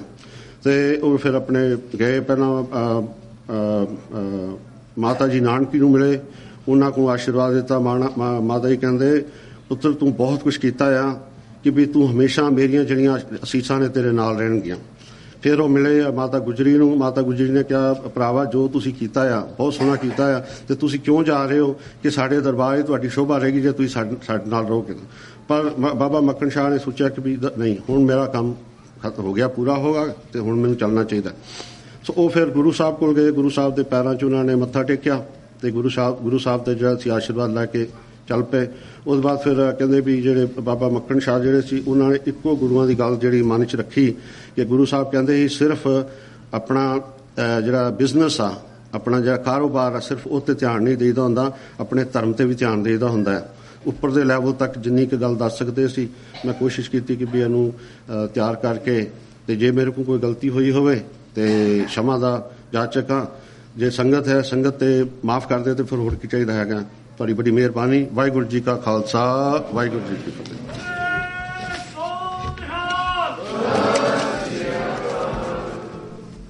ਇਹ ਸਨ ਸਰਦਾਰ ਬਲਵਿੰਦਰ ਸਿੰਘ, ਜਿਨ੍ਹਾਂ ਨੇ ਬਾਬਾ ਮੱਖਣ ਸ਼ਾਹ ਲਵਾਣਾ ਦੀ ਜੀਵਨੀ ਬਾਰੇ ਸਾਰਿਆਂ ਨੂੰ ਜਾਣੂ ਕਰਵਾਇਆ। ਸੋ ਹੁਣ ਮੈਂ ਅਗਲੇ ਬੁਲਾਰੇ ਜੋ ਸਾਡੇ ਹਨ ਉਹ 2-4 ਮਿੰਟ 5 ਮਿੰਟ ਵਾਸਤੇ ਸ਼ਾਇਦ ਉਹਨਾਂ ਨੇ ਗਜਿੰਦਰ ਸਿੰਘ ਜੀ ਅਹੂਜਾ ਉਹ ਬਾਹਰ ਹੈ, ਉਹਨਾਂ ਨੂੰ ਪਲੀਜ਼ ਮੈਂ ਬੇਨਤੀ ਕਰਦਾ ਕਿ ਉਹ ਆਣ ਕੇ ਜੋ ਇੱਕ ਆਜ ਉਹਨਾਂ ਨੇ ਰੰਭਿਆ ਕਿ ਬੱਚਿਆਂ ਨੂੰ ਮੁਫਤ ਵਿੱਦਿਆ ਦਾ ਦਾਨ ਜੋ ਦੇ ਰਹੇ ਹੈ, ਸੋ ਉਹਦੇ ਬਾਰੇ ਮੈਂ ਬੇਨਤੀ ਕਰਾਂਗੇ ਅਹੂਜਾ ਸਾਹਿਬ 5 ਮਿੰਟ ਵਾਸਤੇ ਪਲੀਜ਼। ਮਾਨਯੋਗ ਸਾਧ ਸੰਗਤ ਜੀ, ਵਾਹਿਗੁਰੂ ਜੀ ਕਾ ਖਾਲਸਾ, ਵਾਹਿਗੁਰੂ ਜੀ ਕੀ ਫਤਿਹ। ਸਾਡੇ ਲਈ ਬੜੀ ਮਾਣ ਦੀ ਗੱਲ ਹੈ, ਬਹੁਤ ਸ਼ੁਕਰਗੁਜ਼ਾਰ ਹਾਂ ਮੈਨੇਜਮੈਂਟ ਦੇ, ਸਾਧ ਸੰਗਤ ਦੇ, ਜਿਨ੍ਹਾਂ ਨੇ ਸਾਨੂੰ ਟਾਈਮ ਬਖਸ਼ਿਆ। ਸਾਧ ਸੰਗਤ ਜੀ, ਸਿੱਖ ਹਿਊਮਨ ਡਿਵੈਲਪਮੈਂਟ ਫਾਊਂਡੇਸ਼ਨ ਦੇ ਕੁਝ ਮੈਂਬਰ ਆਪ ਦੀ ਸੇਵਾ ਵਿੱਚ ਅਸੀਂ ਹਾਜ਼ਰ ਹੋਏ ਹਾਂ। ਪਿਛਲੇ ਸਾਲ ਵੀ ਇੱਥੇ ਆਏ ਸੀ। ਆਪ ਨੂੰ ਆਪਣੇ ਪ੍ਰੋਗਰਾਮ ਬਾਰੇ ਅਪਡੇਟ ਕਰਨਾ ਚਾਹੁੰਦੇ ਹਾਂ, ਅਸੀਂ ਹੁਣ ਤੱਕ ਕੀ ਕਰ ਚੁੱਕੇ ਹਾਂ, ਅੱਗੋਂ ਕੀ ਕਰਨਾ ਚਾਹੁੰਦੇ ਹਾਂ। ਸਿੱਖ ਹਿਊਮਨ ਡਿਵੈਲਪਮੈਂਟ ਫਾਊਂਡੇਸ਼ਨ 18 ਸਾਲ ਪਹਿਲੇ 1999 'ਚ ਇੱਥੇ ਬਣਾਈ ਗਈ ਸੀ। ਉਹ ਇਸ ਲਈ ਬਣਾਈ ਗਈ ਸੀ ਕਿ ਪੰਜਾਬ ਦੀ ਹਾਲਤ ਬਹੁਤ ਖਰਾਬ ਸੀ, ਹੁਣ ਵੀ ਬਹੁਤ ਖਰਾਬ ਹੈ। ਬੱਚੇ ਜਿਹੜੇ ਹਨ ਡਰੱਗਸ 'ਚ ਪੈ ਚੁੱਕੇ ਹਨ, ਕਾਫੀ ਸਾਰਾ ਕੁਝ ਆਪ ਨੂੰ ਪਤਾ ਹੈ, ਮੇਰੇ ਦੱਸਣ ਦੀ ਲੋੜ ਨਹੀਂ।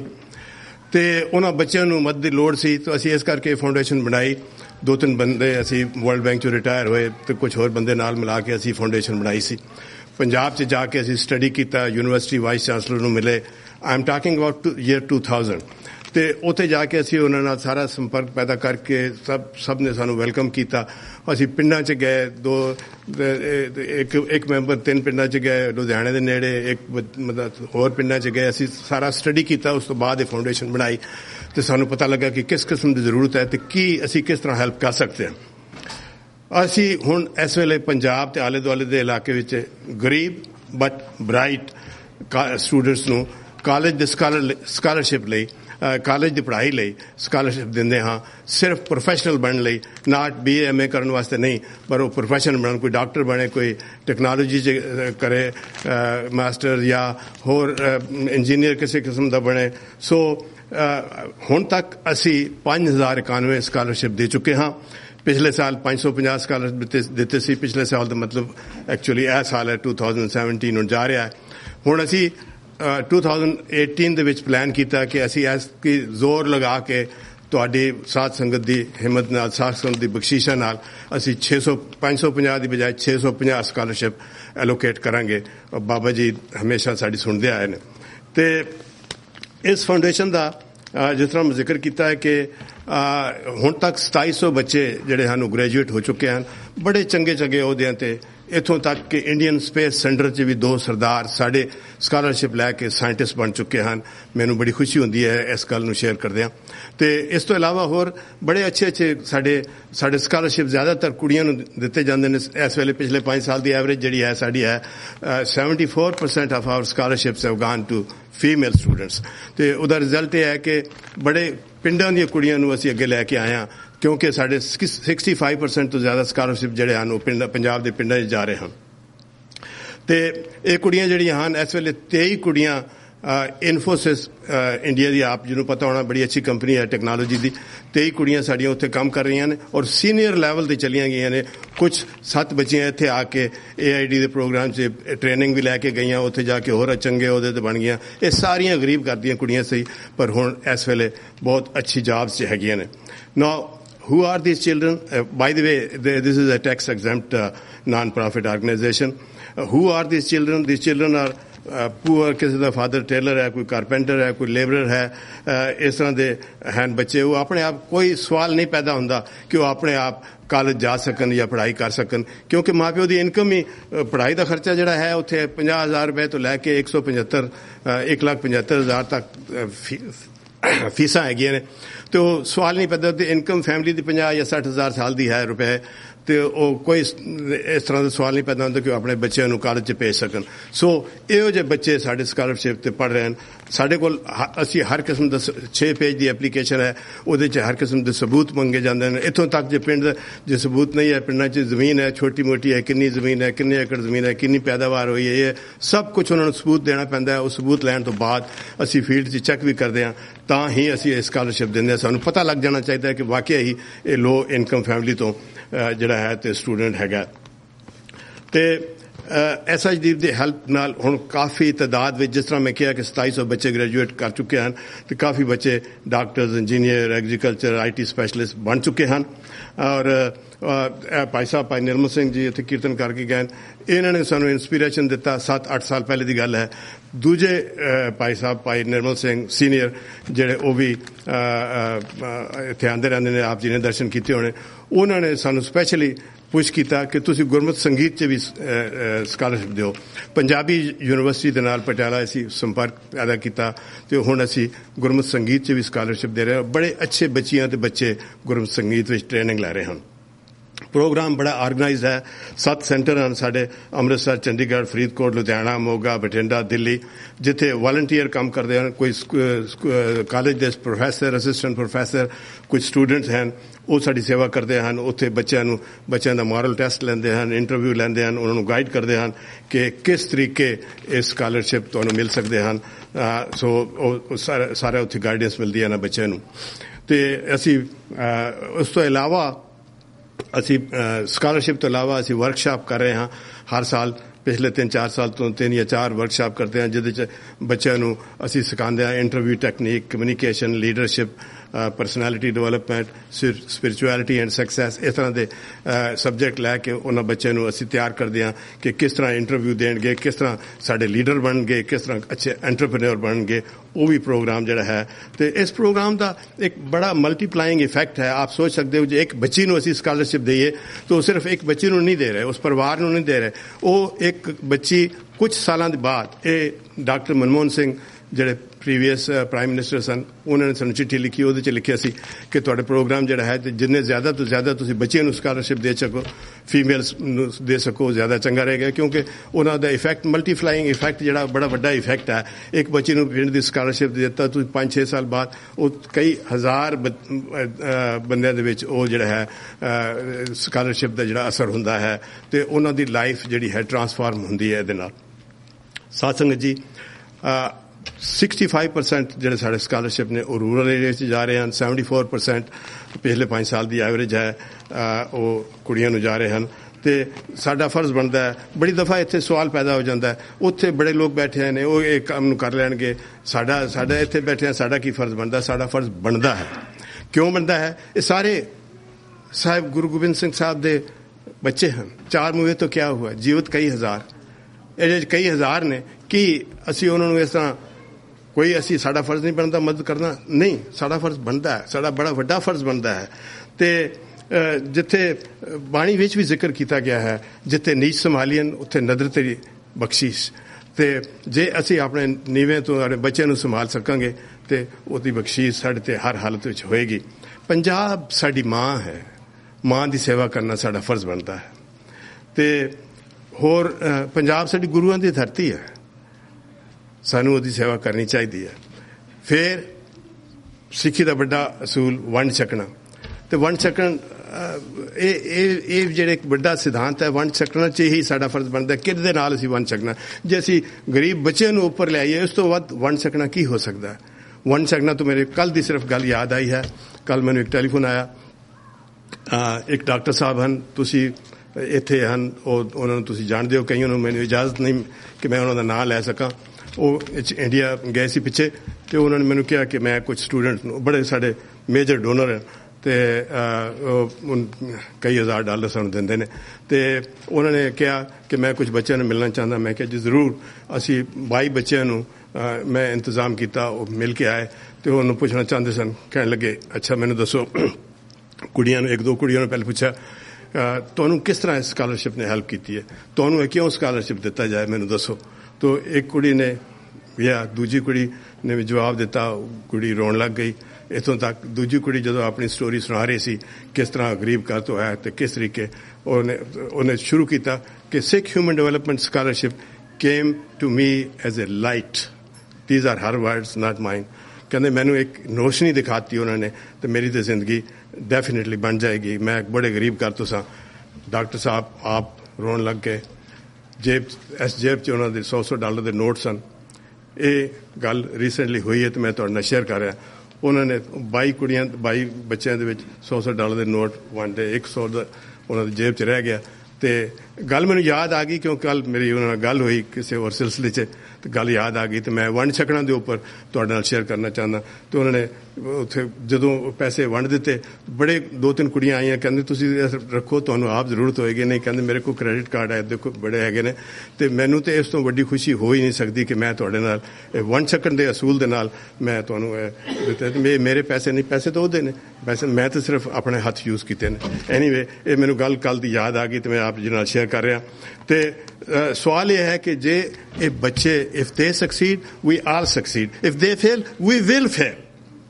ਮੈਂ ਆਪ ਜੀ ਨੂੰ ਦੱਸ ਦੇਣਾ ਚਾਹੁੰਦਾ ਚੰਗੀ ਤਰ੍ਹਾਂ ਨਾਲ ਆਪ ਬਿਲਕੁਲ ਸੋਚ ਲਓ ਜੇ ਬੱਚੇ ਸਾਡਾ ਫਿਊਚਰ ਹਨ ਜੇ ਅਸੀਂ ਉਹਨਾਂ ਦੀ ਮਦਦ ਨਾ ਕੀਤੀ ਸਾਡਾ ਅਸੀਂ ਇੱਕ ਸਕਾਲਰਸ਼ਿਪ ਅਗਰ ਅਸੀਂ ਸਾਰੇ ਅਫੋਰਡ ਕਰ ਸਕਦੇ ਹਾਂ $500 ਇੱਕ ਸਕਾਲਰਸ਼ਿਪ ਦੇਈਏ ਤਾਂ ਕਈ ਹਜ਼ਾਰ ਬੱਚਿਆਂ ਨੂੰ ਉੱਪਰ ਲਿਆ ਸਕਦੇ ਹਾਂ ਸਾਡੀ ਹਰ ਹਾਲਤ 'ਚ ਕੋਸ਼ਿਸ਼ ਹੈ ਕਿ ਅਸੀਂ ਵੱਧ ਤੋਂ ਵੱਧ ਬੱਚਿਆਂ ਦੀ ਸੇਵਾ ਕਰ ਸਕੀਏ ਤੇ ਉਹਨਾਂ ਗਰੀਬ ਬੱਚਿਆਂ ਨੂੰ ਉੱਪਰ ਲੈ ਕੇ ਆ ਜਾਈਏ ਬੜੀ ਦਫਾ ਸਵਾਲ ਪੈਦਾ ਹੁੰਦੇ ਹਨ ਕਿ ਸਾਨੂੰ ਕੀ ਪਤਾ ਜੀ ਉੱਥੇ ਪੈਸੇ ਸਾਡੇ ਪਹੁੰਚਦੇ ਹਨ ਜਾਂ ਨਹੀਂ ਪਹੁੰਚਦੇ ਹਨ ਮੈਂ ਆਪ ਜੀ ਨੂੰ ਯਕੀਨ ਦਿਵਾਉਂਦਾ ਹਾਂ ਸਾਡੇ ਜਿਹੜੇ ਅਕਾਊਂਟਸ ਹਨ ਉਹ ਹਰ ਸਾਲ ਫਾਈਨੈਂਸ਼ੀਅਲ ਸਟੇਟਮੈਂਟ ਬਣਦਾ ਹੈ ਆਡਿਟ ਹੁੰਦੇ ਨੇ ਇੱਕ ਪੈਸਾ ਜਿਹੜਾ ਦਿੱਤਾ ਜਾਂਦਾ ਰਸੀਦਾਂ ਕੱਟੀਆਂ ਜਾਂਦੀਆਂ ਨੇ ਕੋਈ ਪੈਸਾ ਬਗੈਰ ਰਸੀਦ ਦੇ ਨਹੀਂ ਆਉਂਦਾ ਸਾਡੇ ਕੋਲ ਤੇ ਉਸ ਤੋਂ ਇਲਾਵਾ ਜਦੋਂ ਇਹ ਆਡਿਟ ਹੁੰਦੇ ਨੇ ਸਾਨੂੰ ਹੁਣ ਤੱਕ ਪਿਛਲੇ 17 ਸਾਲ 'ਚ audit report clean audit report ਮਿਲੀ ਹੈ ਬਿਲਕੁਲ ਠੀਕ ਠਾਕ ਕੋਈ ਆਡਿਟਰ ਦਾ ਇੱਕ ਕਮੈਂਟ ਵੀ ਨਹੀਂ ਆਇਆ ਕਿ ਤੁਹਾਨੂੰ ਇਸ ਤਰ੍ਹਾਂ ਕਰਨਾ ਚਾਹੀਦਾ ਸੀ ਤੁਸੀਂ ਇਸ ਤਰ੍ਹਾਂ ਨਹੀਂ ਕੀਤਾ 2016 ਦੀ ਸਾਡੇ ਕੋਲ ਆਡਿਟ ਰਿਪੋਰਟ ਅਸੀਂ ਕਿਸੇ ਵੀ ਡੋਨਰ ਨਾਲ ਸ਼ੇਅਰ ਕਰ ਸਕਦੇ ਹਾਂ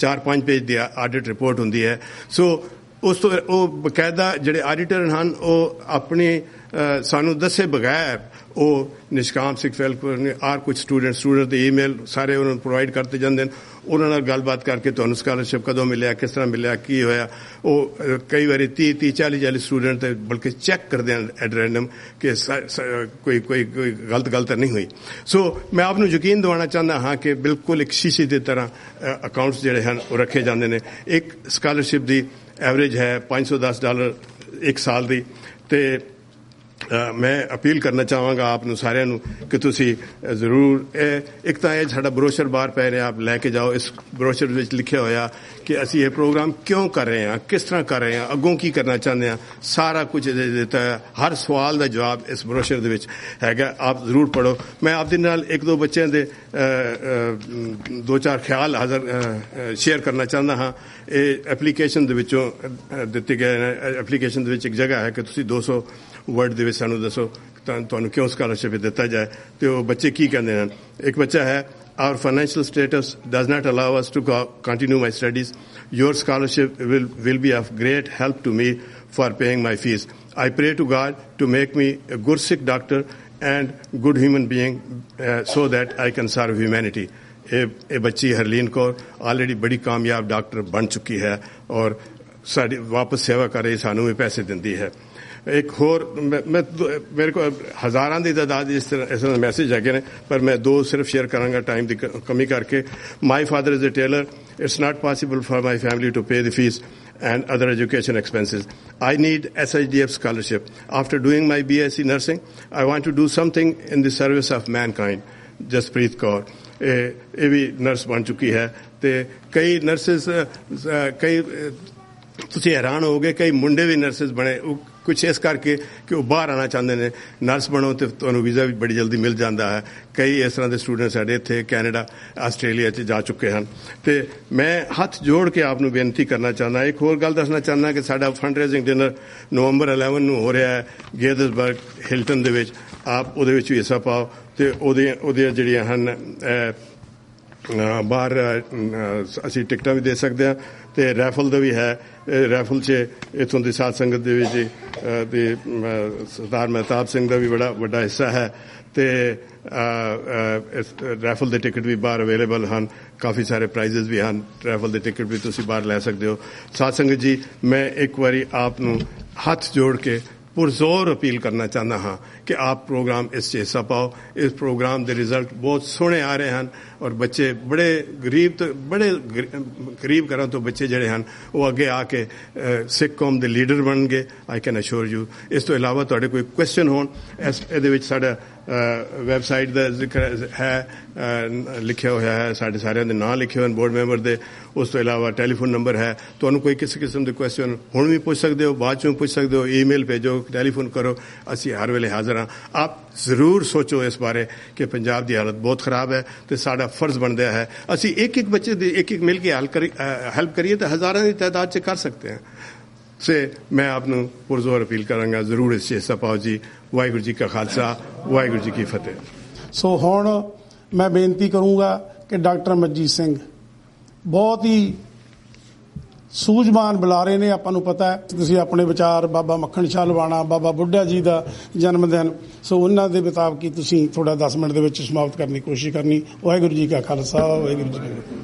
परमेसर दत्ता बन्ना दुख रोग का डेरा पन्ना आनंद करे नर नारी हर हर प्रभ कृपा धारी संतो सुख हुआ सब थाई पार ब्रह्म पूरन परमेसर रब रहा सबनी जाई धुर की बाणी आई तिन सगली चिंत मिटाई दयाल पुरख मेहरवाना हर नानक साच वखाना.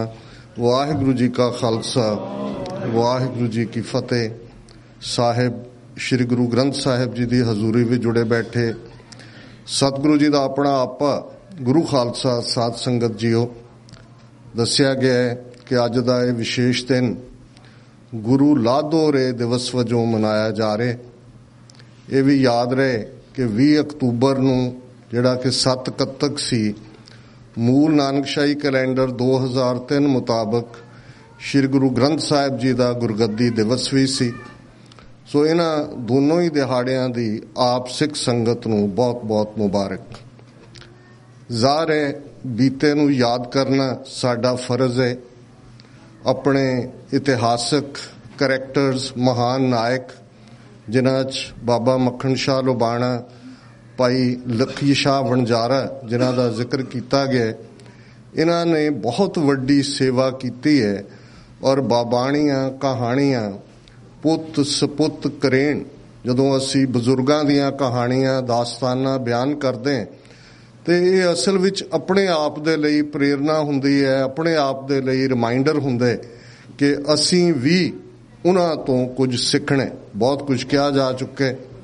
चाल साहब ने समय सीमा की गल भी की है पर एक गल का ध्यान रहे कि जे सिर्फ असी बीते की गल करांगे जो चैलेंज अज साडे सामने ने हर पक्ष तो और भाई गजिंदर सिंह जी ने जिन्हां ने मैं समझदा है कि निष्काम सिख सोसाइटी का काम और हुण सिख ह्यूमन डिवेलपमेंट फाउंडेशन के थले जिहड़ा ग्रास रूट लैवल ते काम हो रहे और इस गल का ध्यान रहे कि जदों असी गुरुआं की धरती वाल नज़र मारदे ते अज वो गल नहीं है जिहड़ी कदे प्रोफैसर पूरन सिंह ने कही सी ਕਿ ਪੰਜਾਬ ਨਾ ਹਿੰਦੂ ਨਾ ਮੁਸਲਮਾਨ, ਪੰਜਾਬ ਜਿਉਂਦਾ ਗੁਰਾਂ ਦੇ ਨਾਂ ਤੇ। ਇਹ ਬਹੁਤ ਵੱਡੀ ਸਟੇਟਮੈਂਟ ਹੈ, ਗੁਰੂਆਂ ਦੀ ਧਰਤੀ ਹੈ। ਪਰ ਅੱਜ ਜੇ ਅਸੀਂ ਪੰਜਾਬ ਵੱਲ ਨਜ਼ਰ ਮਾਰੀਏ, ਆਪਣੀ ਉਸ ਧਰਤੀ ਵੱਲ ਨਜ਼ਰ ਮਾਰੀਏ, ਤੇ ਫਿਰ ਅੱਜ ਉਹ ਡਰੱਗਸ ਦਾ ਹੈੱਡਕੁਆਰਟਰ ਹੈ, ਉਹ ਨਸ਼ੇੜੀਆਂ ਦਾ ਹੈੱਡਕੁਆਰਟਰ ਹੈ। ਉਸ ਕਿਸ ਲੈਵਲ ਤੇ ਜੇ ਮਾਲਵਾ ਬੈਲਟ ਵੱਲ ਨਜ਼ਰ ਮਾਰੀਏ, ਜਿਸ ਮੇਰਾ ਖਿਆਲ ਹੈ ਜੇ ਠੀਕ ਡਾਟਾ ਸਾਹਮਣੇ ਆਏ ਤੇ ਦੁਨੀਆ 'ਚ highest incidence of cancer cases ਉਸ ਧਰਤੀ ਦੇ ਉੱਤੇ ਹੈ। ਔਰ ਜਿਹੜੀ ਟ੍ਰੇਨ ਉਸ ਬੈਲਟ ਤੋਂ ਗੰਗਾਨਗਰ ਜਾਂਦੀ ਹੈ ਉਹਦਾ ਨਾਂ ਹੀ ਕੈਂਸਰ ਟ੍ਰੇਨ ਹੈ। ਔਰ ਕਿਵੇਂ ਬਦ ਇੰਤਜ਼ਾਮੀ ਔਰ ਦੂਸਰੇ ਪਾਰਟ ਕਿਸਾਨਾਂ ਦਾ ਸੁਸਾਈਡ, ਜਿਹੜਾ ਕਿਸਾਨ ਸਾਰੇ ਦੇਸ਼ ਦਾ ਢਿੱਡ ਭਰਨ ਵਾਲਾ, ਅੱਜ ਉਹ ਇਸ ਕਦਰ ਮਾਯੂਸ ਹੈ ਕਿ ਉਹ ਆਤਮਘਾਤ ਦੇ ਰਸਤੇ ਤੇ ਤੁਰੇ। ਤੇ ਅਸੀਂ ਗੱਲ ਇਤਿਹਾਸਕ ਵੇਰਵੇ 'ਚ ਕਰਦੇ ਹਾਂ, ਇਹਦੇ 'ਚ ਕੋਈ ਸ਼ੱਕ ਨਹੀਂ ਹੈ ਕਿ ਉਹ 22 ਮੰਜੀਆਂ, ਉਹ ਸੋਢੀ ਕਜ਼ਨ, ਫਸਟ ਕਜ਼ਨ, ਜਿਹੜੇ ਸਾਰੇ ਹੀ ਉਸ ਥਾਂ ਦੇ ਉੱਤੇ ਆ ਕੇ ਇਸ ਗੱਲ ਦਾ ਫਾਇਦਾ ਚੱਕ ਰਹੇ ਸਨ। ਗੁਰੂ ਹਰਕ੍ਰਿਸ਼ਨ ਸਾਹਿਬ ਨੇ ਤਾਂ ਸਪਸ਼ਟ ਸ਼ਬਦਾਂ ਦੇ ਵਿੱਚ ਇਹ ਕਿਹਾ ਸੀ, ਉਸ ਪਿੰਡ ਦਾ ਨਾਮ ਬਾਬਾ ਬਕਾਲਾ ਨਹੀਂ ਸੀ, ਉਹਦਾ ਨਾਮ ਬਕਾਲਾ ਸੀ।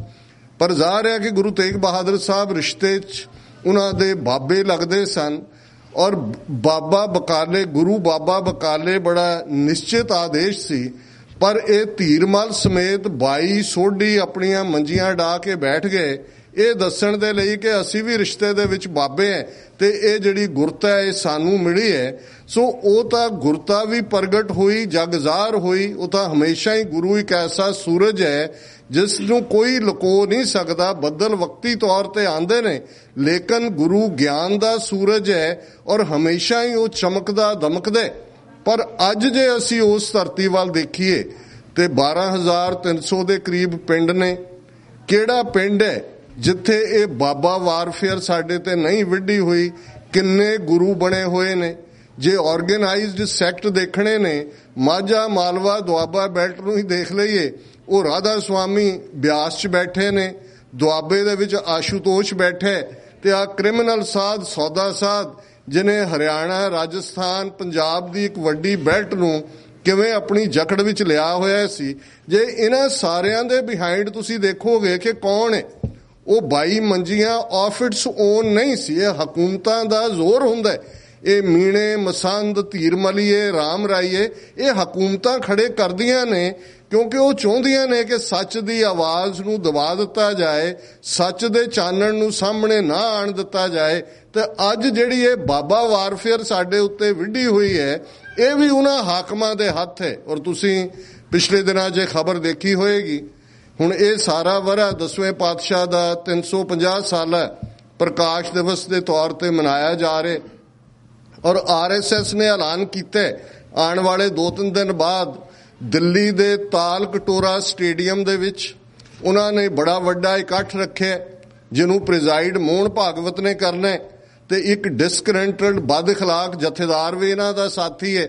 ਬਹੁਤ ਸਾਰੀਆਂ ਸੰਪਰਦਾਵਾਂ ਵੀ ਉਹਨਾਂ ਨੇ ਵੀਵਨ ਕੀਤੀਆਂ ਹੋਈਆਂ ਔਰ ਉਹ ਉਸ ਕਿਸਮ ਦਾ ਪ੍ਰੋਗਰਾਮ ਕਰ ਰਹੇ ਨੇ ਇਹ ਦੱਸਣ ਦੇ ਲਈ ਜਿਹੜਾ ਉਹਨਾਂ ਦਾ 1925 ਤੋਂ ਵਿਸ਼ਵਾਸ ਹੈ। ਜਦੋਂ ਭਾਈ ਸਾਹਿਬ ਨਾਗਪੁਰੀ ਕੀਰਤਨ ਕਰ ਰਹੇ ਸਨ, ਮੈਂ ਕਿਹਾ ਇੱਕ ਜ਼ਮਾਨਾ ਸੀ ਨਾਗਪੁਰ ਦੇ ਸੰਤਰੇ ਬੜੇ ਮਸ਼ਹੂਰ ਸਨ। ਉਦੋਂ ਅਜੇ ਜੈਨੇਟਿਕਲੀ ਆਲਟਰਡ ਕਿੰਨੋ ਨਹੀਂ ਸੀ ਆਏ। ਸੰਤਰੇ ਤੇ ਮਾਲਟੇ ਦੀ ਗੱਲ ਹੁੰਦੇ ਆ, ਨਾਗਪੁਰ ਦਾ ਸੰਤਰਾ ਸਾਹਮਣੇ ਆਉਂਦਾ। ਔਰ ਉਸੇ ਨਾਗਪੁਰ 'ਚ ਇੱਕ ਪਾਸੇ ਉਹ ਗੁਰੂ ਦੇ ਪਿਆਰੇ ਨੇ ਜਿਨ੍ਹਾਂ ਨੇ ਆ ਕੇ ਕੀਰਤਨ ਦੀ ਜਿਹੜੀ ਗੁਰੂ ਨੇ ਦਾਤ ਦਿੱਤੀ ਉਸ ਨੂੰ ਵੰਡ ਰਹੇ ਨੇ।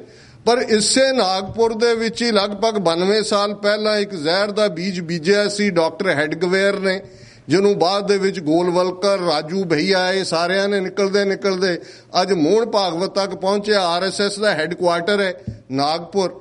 ਔਰ 1 ਬਿਲੀਅਨ 300 ਮਿਲੀਅਨ ਲੋਕ ਜਿਹੜੇ ਭਾਰਤ ਦੇ ਨਕਸ਼ੇ 'ਚ ਨੇ, ਅੱਜ ਉਹਨਾਂ ਦੀ ਕਿਸਮਤ ਦਾ ਫੈਸਲਾ ਦਿੱਲੀ ਦੇ ਕੌਟਲਿਆ ਮਾਰਗ ਜਾਂ ਉਸ ਦਿੱਲੀ ਐਨਕਲੇਵ 'ਚ ਜਾਂ ਲਾਲ ਕਿਲੇ ਤੋਂ ਝੰਡਾ ਲਹਿਰਾਉਣ ਵਾਲਾ ਨਹੀਂ ਕਰਦਾ, ਇਹ ਨਾਗਪੁਰ ਦਾ ਹੈੱਡਕੁਆਰਟਰ ਕਰਦੇ।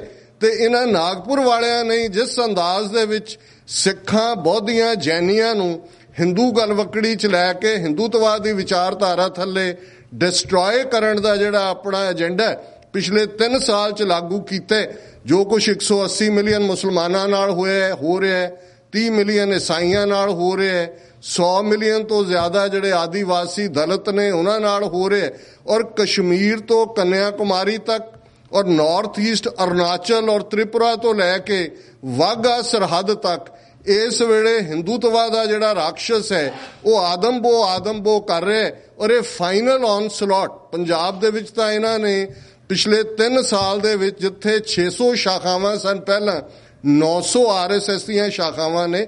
ਔਰ ਜਿਹੜੀਆਂ ਫਿਗਰਸ ਮੈਂ ਦੇ ਰਿਹਾ, ਕੋਈ ਮੈਨੂੰ ਚੈਲੰਜ ਕਰੇ ਤੇ ਮੈਨੂੰ ਬੜੀ ਖੁਸ਼ੀ ਹੋਏਗੀ, ਕਿਉਂਕਿ ਉਹਨਾਂ ਦੇ ਮੀਡੀਆ ਦੀਆਂ ਹੀ ਇਹ ਫਿਗਰਸ ਨੇ। ਪੰਜਾਬ ਦੇ ਵਿੱਚ ਕੌਣ 200 ਤੋਂ ਜ਼ਿਆਦਾ ਗੁਰੂ ਗ੍ਰੰਥ ਸਾਹਿਬ ਦੇ ਸਰੂਪਾਂ ਦੀ ਬੇਅਦਬੀ ਕਿਹਨੇ ਕੀਤੀ ਹੈ ਪਿਛਲੇ 3-4 ਸਾਲ 'ਚ? ਐਸਾ ਕਿਹੜਾ ਕ੍ਰਾਈਮ ਹੈ ਜਿਹੜਾ ਕਿ ਉੱਥੇ ਜੇ ਪੁਲਿਸ ਚਾਹੇ, ਡਿਟੈਕਟਿਵ ਏਜੰਸੀਜ਼ ਚਾਹੁਣ ਤੇ ਉਹ ਲੱਭ ਨਹੀਂ ਸਕਦੀਆਂ? ਪਰ ਕਿਉਂ ਗੁਰੂ ਗ੍ਰੰਥ ਸਾਹਿਬ ਦੀ ਬੇਅਦਬੀ ਕਰਨ ਵਾਲਿਆਂ ਨੂੰ ਜਿਹੜਾ ਉਹ ਆਨਸਰੇਬਲ ਨਹੀਂ ਬਣਾਇਆ ਗਿਆ?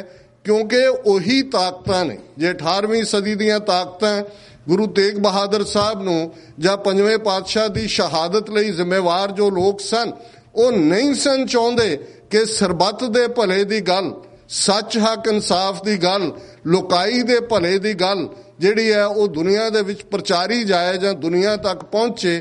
ਉਹੀ ਤਾਕਤਾਂ ਅੱਜ ਇਸ ਨਿਵੇਕਲੇ ਸਿੱਖ ਧਰਮ ਨੂੰ, ਜਿਸ ਨੂੰ ਭਾਈ ਗੁਰਦਾਸ ਜੀ ਨੇ ਫਰਮਾਇਆ ਮਾਰਿਆ ਸਿੱਕਾ ਜਗਤ ਵਿੱਚ ਨਾਨਕ ਨਿਰਮਲ ਪੰਥ ਚਲਾਏ, ਉਹਨਾਂ ਨੇ ਹੀ ਫਰਮਾਇਆ ਸ਼ਬਦ ਜਿੱਤੀ ਸਿੱਧ ਮੰਡਲੀ ਕੀਤੋਸ ਆਪਣਾ ਪੰਥ ਨਿਰਾਲਾ। ਤੇ ਰੋਜ਼ਾਨਾ ਅਸੀਂ ਪੱਟਾਂ ਦੇ ਸਵਈਏ 'ਚ ਪੜ੍ਹਦੇ ਹਾਂ ਕਿ ਇੱਕ ਉੱਤਮ ਪੰਥ ਸੁਣਿਓ ਗੁਰ ਸੰਗਤ ਤਹਿ ਮਿਲੰਤ ਜਮ ਤਰਾਸ ਮਿਟਾਈ, ਇੱਕ ਅਰਦਾਸ ਭਾਟ ਕੀਰਤ ਕੀ ਗੁਰੂ ਰਾਮਦਾਸ ਰਾਖੋ ਸ਼ਰਣਾਈ। ਹੁਣ ਇਹ ਨਿਰਮਲ ਪੰਥ, ਵਿਕੋਲਿਤਰਾ ਪੰਥ, ਉੱਤਮ ਪੰਥ, ਜਿਸ ਦਾ ਫਾਈਨਲ ਰੂਪ ਖਾਲਸਾ ਪੰਥ ਦੇ ਰੂਪ 'ਚ 5 ਕਕਾਰੀ ਰੂਪ ਦੇ ਵਿੱਚ 1699 ਈਸਵੀ ਦੀ ਵਿਸਾਖੀ ਨੂੰ ਤਖਤ ਸ੍ਰੀ ਕੇਸਗੜ੍ਹ ਸਾਹਿਬ ਤੋਂ ਆਪਣੇ ਜਾਹੋ ਜਲਾਲ ਦੇ ਨਾਲ ਪ੍ਰਗਟ ਹੁੰਦਾ। ਔਰ ਇਹ ਸ਼ਬਦ ਕਿ ਤਿਨ ਪ੍ਰਗਟ ਕੀਨੋ ਖਾਲਸਾ ਨਿਲੰਬਰ ਧਾਰ, ਇਹ ਨੀਲੇ ਅੰਬਰ ਵਾਲਾ ਖਾਲਸਾ ਤੇ ਧਰ ਤੇਜ ਕਰਾਰ। ਹੁਣ ਇਸ ਖਾਲਸੇ ਦਾ ਤੇਜ ਵੀ ਕਰਾਰ ਹੈ, ਇਸ ਖਾਲਸੇ ਦੇ ਵਿੱਚ ਜਮਾਲ ਵੀ ਹੈ, ਜਲਾਲ ਵੀ ਹੈ। ਤੇ ਇਸ ਖਾਲਸੇ ਨੇ ਉਸ ਧਰਤੀ ਤੇ ਗੁਲਾਮੀ ਦੇ ਸੰਗਲ ਕੱਟੇ ਨੇ। ਅੱਜ ਵੀ ਜੇ ਕੁੱਲ ਹਿਊਮਨ ਕਾਈਂਡ ਲਈ ਕੋਈ ਹੋਪ ਹੈ ਤੇ ਸਾਡੇ ਗੁਰੂ ਗ੍ਰੰਥ, ਗੁਰੂ ਪੰਥ ਦਾ ਕਾਨਸੈਪਟ ਹੈ। ਪਰ ਸਾਡਾ ਐਨਮੀ, ਸਾਡਾ ਗੁਰੂ ਗ੍ਰੰਥ ਸਾਹਿਬ ਚੋਂ ਸਿਦਕ ਡੁਲਾਣਾ ਚਾਹੁੰਦੇ। ਇਹ ਗੁਰੂ ਡੰਮ ਉਹਨਾਂ ਨੇ ਖੜਾ ਕੀਤਾ। ਸੌਦਾ ਸਾਧ ਏਡਾ ਵੱਡਾ ਕ੍ਰਿਮੀਨਲ ਇੰਨਾ ਵੱਡਾ ਨੈਟਵਰਕ ਬਣਾ ਕੇ ਕਿਵੇਂ ਬਹਿ ਗਿਆ? ਔਰ ਇਹ ਗੁਰੂ ਗ੍ਰੰਥ ਸਾਹਿਬ ਦੀ ਬੇਅਦਬੀ ਦੀਆਂ ਘਟਨਾਵਾਂ, ਔਰ ਹੁਣ RSS ਵੱਲੋਂ ਇਹ ਫਾਈਨਲ ਔਨਸਲੌਟ ਹੈ। ਉਹਨਾਂ ਦਾ ਇਹ ਕਲੇਮ ਹੈ ਕਿ ਇਹ ਸਿੱਖ ਸਾਡਾ ਹਿੱਸਾ ਨੇ। ਔਰ ਅੱਜ ਗੁਰੂ ਗੋਬਿੰਦ ਸਿੰਘ ਸਾਹਿਬ ਦਾ 300 ਸਾਲਾ ਪ੍ਰਕਾਸ਼ ਦਿਵਸ ਇਹ RSS ਮਨਾਏ ਗਏ।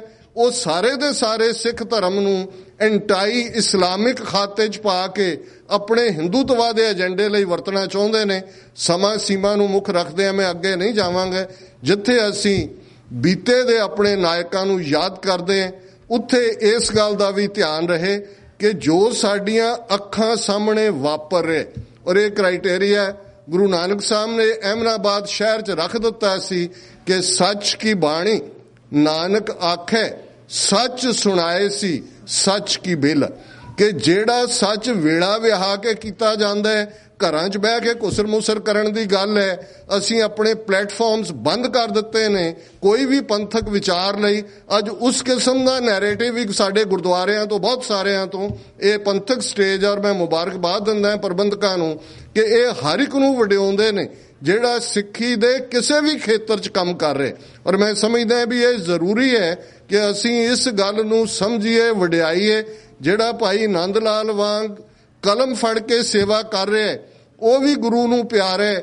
ਜਿਹੜੇ ਭਾਈ ਕਨ੍ਹਈਆ ਵਾਂਗ ਪਾਣੀ ਦੀ ਮਸ਼ਕ ਲੈ ਕੇ ਦੁਸ਼ਮਣ ਤੇ ਸੱਜਣ ਜੰਗ ਦੇ ਮੈਦਾਨ 'ਚ ਸਭ ਨੂੰ ਪਾਣੀ ਪਿਆ ਰਿਹਾ ਉਹ ਵੀ ਆਨੰਦਪੁਰ ਦੇ ਪਿਤਾ ਨੂੰ ਪਿਆਰ ਹੈ।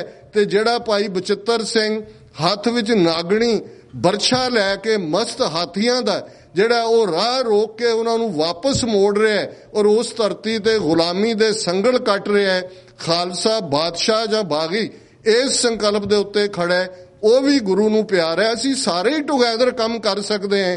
ਇੱਕ ਦੂਜੇ ਨੂੰ ਕੱਟਣ ਦੀ ਲੋੜ ਨਹੀਂ ਹੈ, ਇੱਕ ਦੂਜੇ ਨੂੰ ਛੁਟਿਆਣ ਦੀ ਲੋੜ ਵੀ ਨਹੀਂ ਹੈ।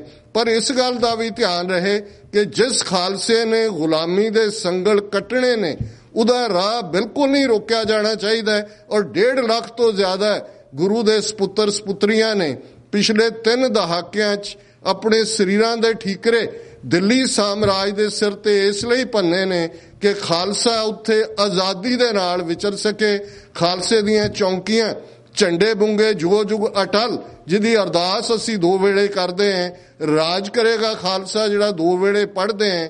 ਖਾਲਸਾ ਜੀ ਕੇ ਬੋਲ ਬਾਲੇ ਜਿਹੜਾ ਅਰਦਾਸ ਦੁਹਰਾਉਂਦੇ ਹੈ, ਇਹ ਸੰਕਲਪ ਸੱਚ ਸਾਬਤ ਹੋਏ। ਇਹਨਾਂ ਸ਼ਬਦਾਂ ਨਾਲ ਕਿਸੇ ਵੀ ਭੁੱਲ ਚੁੱਕ ਲਈ ਮੁਆਫੀ। ਵਾਹਿਗੁਰੂ ਜੀ ਕਾ ਖਾਲਸਾ, ਵਾਹਿਗੁਰੂ ਜੀ ਕੀ ਫਤਿਹ।